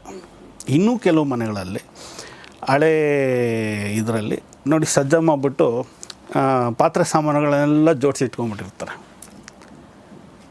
ನೋಡಿರ್ತೀರ ನೀವು ಹಳೆ ಮನೆಗಳು, ಅಲ್ಲೆಲ್ಲ ನೋಡಿದ್ರೆ ಕೆಲವು ಮನೆಗಳಲ್ಲಿ ಸೌತ್ ವೆಸ್ಟ್ ಬೆಡ್ರೂಮ್ ಇರುತ್ತೆ, ಪಾತ್ರೆ ಸಾಮಾನುಗಳೆಲ್ಲ ಜೋಡಿಸಿರ್ತಾರೆ, ಹಿತ್ತಾಳೆವು, ಆ ಸ್ಟೀಲ್ಗಳದ್ದು, ಅಲ್ಯೂಮಿನಿಯಮ್ದು ಎಲ್ಲ ಜೋಡಿಸಿಟ್ಟಿರ್ತಾರೆ. ಅದೆಲ್ಲ ಸ್ಟ್ರೆಸ್ ಅಂತ, ನಿದ್ದೆ ಬರೋಲ್ಲ, ಅಲ್ಲಿ ಡಿಸ್ಟರ್ಬೆನ್ಸ್ ಆಗ್ತಾ ಇರುತ್ತೆ. ಮತ್ತು ಇನ್ನೂ ಈಗ ಸ್ಟೋರೇಜ್ ಎಲ್ಲ ಬಂದಿರೋದ್ರಿಂದ ಈಗ ಸ್ಟೋರೇಜಲ್ಲಿ ಬಾಡ್ದಾರದ್ದು ಹಳೆ ಬಟ್ಟೆಗಳು, ಚಪ್ಪಲಿಗಳು ಹಾಕ್ಕೊಂಡು ಓಡಾಡ್ತಕ್ಕಂಥದ್ದು ಎಲ್ಲ ತೊಗೊಂಬಂದು ಅದ್ರೊಳಗಡೆ ಇಟ್ಕೊಂಡು ಮಲ್ಕೋತಾರೆ. ಎಲ್ಲಿ ನಿದ್ದೆ ಬರುತ್ತೆ ನಿಮ್ಮದೇಗೆ? ಆರೋಗ್ಯ ಎಲ್ಲಿ ಚೆನ್ನಾಗಿರುತ್ತೆ? ಸೊ ಸಂಬಂಧ ಬೆಡ್ರೂಮು ಅಂತಂದಾಗ ಇಷ್ಟೆಲ್ಲ ಬರುತ್ತೆ, ಇಷ್ಟೆಲ್ಲ ನೋಡಬೇಕಾಗತ್ತೆ. ವಾಸ್ತು ಅಂತಂದರೆ ಇದು ಬೆಡ್ರೂಮ್ ಇರಬೇಕು ಅನ್ನೋದು ಅಷ್ಟೇ ಕಾನ್ಸೆಪ್ಟ್ ಅಲ್ಲ, ಅದನ್ನು ಹೆಂಗೆ ಬಳಸ್ತಾ ಇದ್ದೀರಿ ನಾವು. ಈಗ ನೋಡಿ, ಮನೇಲಿ ಅಲ್ದಿರ ನೀವು ಎಲ್ಲಾದರೂ ಹೋಟೆಲ್ಗೆ ಹೋಗಿ, ಎಲ್ಲಾದರೂ ಹೊರಗಡೆ ಹೋಟೆಲ್ಗೆ ಹೋಗಿ ಒಳ್ಳೆ ನಿದ್ದೆ ಬರುತ್ತೆ. ಯಾಕೆಂದರೆ ಅಲ್ಲಿ ಏನೂ ಇರೋಲ್ಲ ನಿಮಗೆ ಬೆಡ್ರೂಮಲ್ಲಿ. ಜಸ್ಟ್ ಪ್ಲೈನ್ ವಾಲ್ಸು ಇದಿರುತ್ತೆ, ಕರ್ಟನ್ಸ್ ಇರುತ್ತೆ ವಿಂಡೋಸ್ಗೆ, ಮತ್ತು ಒಂದು ವಾರ್ಡ್ರೋಬ್ ಬಿಟ್ಟಿರ್ತಾರೆ, ಬರೀ ಬೆಡ್ ಇರುತ್ತೆ, ವೈಟು ಇದಿರುತ್ತೆ. ಹೋಗಿ ಅಲ್ಲಿ ಮಲ್ಕೊಳ್ತಾ ಇದ್ದಂಗೆ ಆರಾಮಾಗಿ ನಿದ್ದೆ ಬರುತ್ತೆ. ಬಟ್ ಮನೇಲಿ ಅದು ನೆಮ್ಮದಿಯಾಗಿ ನಿದ್ದೆ ಬರೋಲ್ಲ, ಬಿಕಾಸ್ ಆಫ್ ದಿಸ್. ಗೊತ್ತಿಲ್ದಿರ ಅದೊಂದು ದೋಷನ ಕ್ರಿಯೇಟ್ ಮಾಡ್ಕೊಂಡಿರ್ತಾರೆ. ಹಾಗಂದ್ರೆ ಈಗ ಮಕ್ಕಳ ರೂಮ್ ಹೇಗಿರಬೇಕು? ಮಕ್ಕಳ ರೂಮ್ ಬಂದು ನೋಡಿ ಕ್ರಿಯೇಟಿವಿಟಿ ಆಗಿರಬೇಕು. ಮಕ್ಕಳ ರೂಮ್ ಏನಂತಂದರೆ ಅವರು ಸ್ವಲ್ಪ ಅವರು ಬುದ್ಧಿವಂತರಾಗಿ ಅವ್ರಿಗೊಂದು ಕ್ರಿಯೇಟಿವಿಟಿ ಬರೋ ಥರ ಇರಬೇಕಾಗತ್ತೆ. ಸೊ ನೋಡಿ ಮಕ್ಕಳ ರೂಮ್ ಬಂದ್ಬಿಟ್ಟು ಫಸ್ಟ್ ಪ್ರಿಫರೆನ್ಸ್ ಬಂದು ಈಗ ವೆಸ್ಟ್ ಅಂತ ಹೇಳ್ತಾರೆ. ಯಾಕೆ ಅಂತಂದರೆ ಈಗ ನಾರ್ತ್ ಈಸ್ಟ್ ಕೂಡ ಪ್ರಿಫರಬಲ್ಲೇ, ಬಟ್ ವೆಸ್ಟ್ ಅಂತ ಯಾಕೆ ಹೇಳ್ತಾರೆ ಅಂದರೆ ನೋಡಿ ಪೂರ್ವ ಬಂದು ರವಿ ಅಧಿಪತಿ ಆಗ್ತಾರೆ. ರವಿನ ನಾವು ಜ್ಯೋತಿಷ್ಯದಲ್ಲಿ ತಂದೆಗೆ ಹೋಲಿಸ್ತೀರಿ. ಪಶ್ಚಿಮಕ್ಕೆ ಬಂದು ಶನಿ ಬಂದು ಮಗ. ಸೊ ಮಕ್ಕಳ ರೂಮು ವೆಸ್ಟಲ್ಲಿದ್ದಾಗ ದಿ ಬೆಸ್ಟ್ ಇರುತ್ತೆ. ಮತ್ತು ವೆಸ್ಟಲ್ಲಿ ಕೂತ್ಕೊಂಡು ಓದೋ ಅಂಥವ್ರು, ವೆಸ್ಟ್ ಆಕ್ಯುಪೈ ಮಾಡ್ತಕ್ಕಂಥ ಮಕ್ಕಳು they are in higher positions, like high court judges, IAS officers, ಈ ಥರ ಹೈಯರ್ ಪೊಸಿಷನಲ್ಲಿ ಇರ್ತಕ್ಕಂಥವ್ರು ವೆಸ್ಟ್ ಆಕ್ಯುಪೈ ಮಾಡ್ಕೊಳ್ಳೋಂಥವ್ರು. ಜನರಲಾಗಿ north east will be the best for reading, sleeping ಎಲ್ಲದಕ್ಕೂ ಒಳ್ಳೆಯದಿದೆ. ಅದೇ ರೀತಿಯಲ್ಲಿ ವೆಸ್ಟು ಇರುತ್ತೆ. ಸೊ ನಾರ್ತ್ ಈಸ್ಟ್ ರೂಮು ಮತ್ತು ವೆಸ್ಟು ನಾವು ಮಕ್ಕಳಿಗೆ ಪ್ರಿಫರ್ ಮಾಡ್ಬೋದು. ಗೆಸ್ಟ್ ರೂಮ್ ಬಂದು ನಾರ್ತ್ ವೆಸ್ಟು ಬಿಕಾಸ್ ಸಪೋರ್ಟ್ ಅಂತ ಹೇಳ್ತೇನೆ. ಅದು ಚಂದ್ರನ ಸ್ಥಾನ. ಸೊ ಬಂದವರೆಲ್ಲ ಗೆಸ್ಟ್ ರೂಮ್ ಎಲ್ಲ ಏನಂತಂದರೆ 1 ದಿನ 2 ದಿನ ಇದ್ದು ಹೋಗ್ತಾ ಇರಬೇಕು. ಸೊ ನಾರ್ತ್ ವೆಸ್ಟಲ್ಲಿದ್ದಾಗ ದಟ್ ಈಸ್ ಸಪೋರ್ಟ್. ಸೊ ಬರ್ತಾರೆ, 1 ದಿನ 2 ದಿನ ಇದ್ದು ಹೋಗ್ತಾರೆ. That is the best place for north west. Living room ಬಂದ್ಬಿಟ್ಟು ನಾರ್ತು ಈಸ್ಟು ಬ್ರಹ್ಮಸ್ಥಾನ. ನೀವಿವಾಗ 9 ಪೋರ್ಷನ್ ತೊಗೊಂಡಾಗ 9 ಭಾಗ ಬಾಕ್ಸ್ ಮಾಡ್ಕೊಂಡಾಗ ನಿಮ್ಮ ಮನೆಯಲ್ಲಿ ನಾರ್ತ್ ಈಸ್ಟು ಮತ್ತು ಬ್ರಹ್ಮಸ್ಥಾನ ಇಷ್ಟು ನೀವು ಹಾಲ್ ಥರ ಮೇಂಟೈನ್ ಮಾಡಿದಾಗ that will be very good. ಈ ಕಡೆ ಒಂದು ದೇವ್ರ ಮನೆ ಬರುತ್ತೆ ಈಸ್ಟಲ್ಲಿ ಅಂದ್ಕೊಳ್ಳಿ, ಅಥವಾ ನಾರ್ತ್ ಈಸ್ಟಲ್ಲಿ. ಇಷ್ಟು ಜಾಗ ನಿಮಗೆ ಒಳ್ಳೆ ಗಾಳಿ ಬೆಳಕು ಬರ್ತಾ ಇದೆ, ನಾರ್ತ್ ಮತ್ತು ಈಸ್ಟ್ ಓಪನಿಂಗ್ ಇದೆ ಅಂತಂದಾಗ ನೋಡಿ, ನಾರ್ತ್ ಬಂದ್ಬಿಟ್ಟು ಕೆರಿಯರು, ಜಾಬು, ಪ್ರಮೋಷನ್ಸ್ನ ಇಂಪ್ರೂವ್ ಮಾಡುತ್ತೆ. ಈಸ್ಟ್ ಬಂದ್ಬಿಟ್ಟು ಹೆಲ್ತ್, ಫ್ಯಾಮಿಲಿ, ವಿಸ್ಡಮ್ನ ಇಂಪ್ರೂವ್ ಮಾಡುತ್ತೆ, ಸ್ಟೆಬಿಲಿಟಿ ಚೆನ್ನಾಗಿರುತ್ತೆ ಆ ಮನೆಯಲ್ಲಿ. ಸೊ ಆ ರೀತಿಯಲ್ಲಿ ಈಸ್ಟು ನಾರ್ತು ಓಪನ್ ಇರಬೇಕು. ಪ್ಲಸ್ ನಾರ್ತ್ ಈಸ್ಟ್ ಖಾಲಿ ಇದ್ದಾಗ ಆ ಮನೆ ಆರಾಮಾಗಿರುತ್ತೆ, ಪೀಸ್ಫುಲ್ಲಾಗಿರುತ್ತೆ, ಒಳ್ಳೆ ಪ್ರಾಸ್ಪರಿಟಿ ಗ್ರೋತ್ ಚೆನ್ನಾಗಿರುತ್ತೆ. ಪೂಜಾ ರೂಮ್ ಅದೇ ಹೇಳಿದ್ದು, ಈಗ ನಾರ್ತ್ ಈಸ್ಟು ಇಲ್ಲ ಅಂದರೆ ಈಸ್ಟು, ಇಲ್ಲ ಅಂದರೆ ವೆಸ್ಟು ಆಪ್ಷನ್. ಸೌತು ಮತ್ತು ನಾರ್ತು ಪ್ರಿಫರ್ ಮಾಡಲ್ಲ ಆ್ಯಕ್ಚುಲಾಗಿ. ಸೌತು ನಾರ್ತು ಅಷ್ಟೊಂದು ಪ್ರಿಫರಬಲ್ ಇಲ್ಲ, but east and west will be best position. ಈಗ ವಾಶ್ರೂಮ್ಸ್ ಎಲ್ಲ ಕೆಲವು ರೂಮ್ ಒಳಗಡೆನೆ ಮಾಡಿರ್ತಾರೆ, ಅದು ಆ ಪ್ಲೇಸಸ್ ಎಲ್ಲಿದ್ರೆ ಬೆಟರ್ ವಾಶ್ರೂಮ್ಸ್ಗಳೆಲ್ಲ? ನೋಡಿ, ಇದಕ್ಕೂ ನಾನು ನಿಮ್ಗೊಂದು ಹಳೇದು ಎಕ್ಸಾಂಪಲ್ ತೊಗೊಂಡು ಹೇಳ್ತೀನಿ. ನಾನು ಜಸ್ಟ್ 20-30 ವರ್ಷದ ಹಿಂದೆ ಮನೆಗಳಿಗೆ ಹೋಗ್ಬಿಟ್ರೆ, ಈಗಲೂ ಹಳ್ಳಿಗಳೆಲ್ಲ ಹೋಗ್ಬಿಟ್ರೆ ಮನೆ ಒಳಗಡೆ ಟಾಯ್ಲೆಟ್ಸ್ ಇಲ್ಲ. ಸೊ ಟಾಯ್ಲೆಟ್ಸ್ ಎಲ್ಲ ಇರ್ತಕ್ಕಂಥದ್ದು ಹೊರಗಡೆನೆ, ಓಕೆನಾ. ಸೊ ಇಲ್ಲಿ ಈಗ ನಮ್ಮೊಂದು ಕಂಫರ್ಟ್ಗೋಸ್ಕರ ಅದನ್ನು ನಾವು ಮನೆ ಒಳಗಡೆ ಮಾಡ್ಕೊಂಡಾಗ ಏನಾಗುತ್ತೆ, ಈಗ 8 ಝೋನ್ಸ್ ಏನು ಬರುತ್ತೆ, 8 ದಿಕ್ಕು. ಸೊ ಇಲ್ಲಿ ಎಲ್ಲನೂ 8 ಪ್ಲಾನೆಟ್ಸ್ ರೂಲಿಂಗ್ ಇರುತ್ತೆ. ಬ್ರಹ್ಮಸ್ಥಾನನೂ ತೊಗೊಂಡಾಗ 9 ತೊಗೊಂಡಾಗ ಎಲ್ಲ ಪ್ಲಾನೆಟ್ಸ್ ರೂಲಿಂಗಲ್ಲಿರುತ್ತೆ.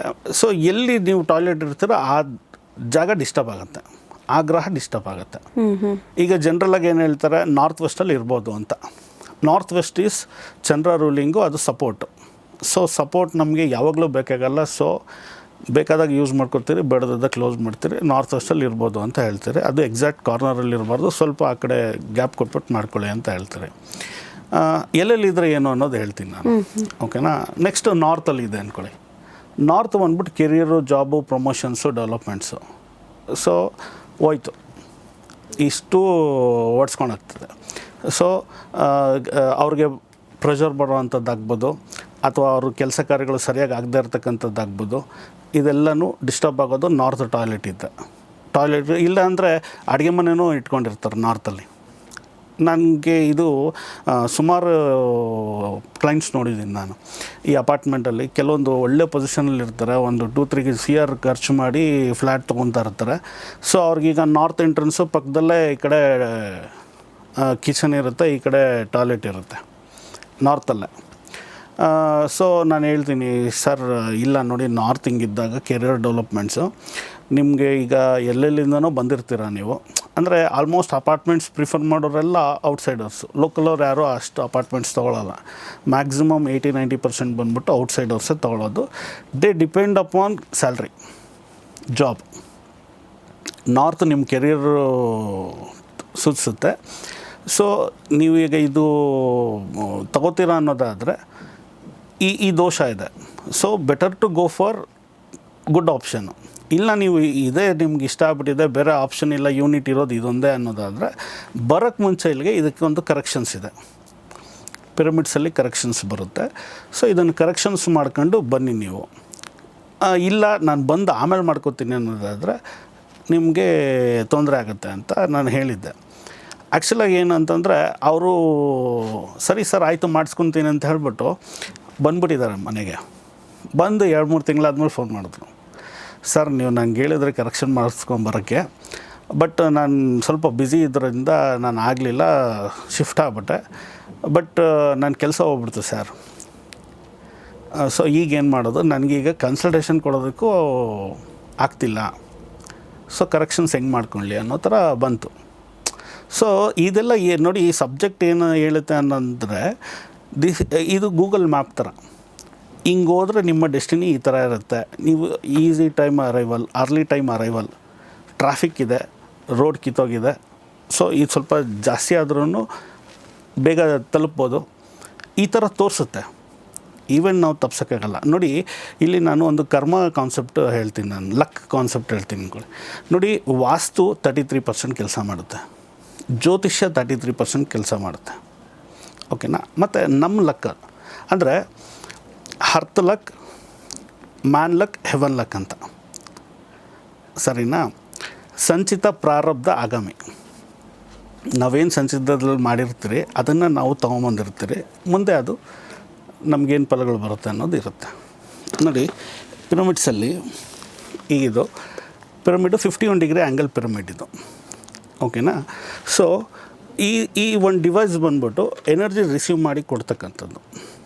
51 ಡಿಗ್ರಿ ಇದ್ದಾಗ it's work like A stabiliser, energy receive ಮಾಡಿ ಸ್ಟೋರ್ ಮಾಡಿ ಡಿಸ್ಟ್ರಿಬ್ಯೂಟ್ ಮಾಡ್ತಾ ಇರುತ್ತೆ.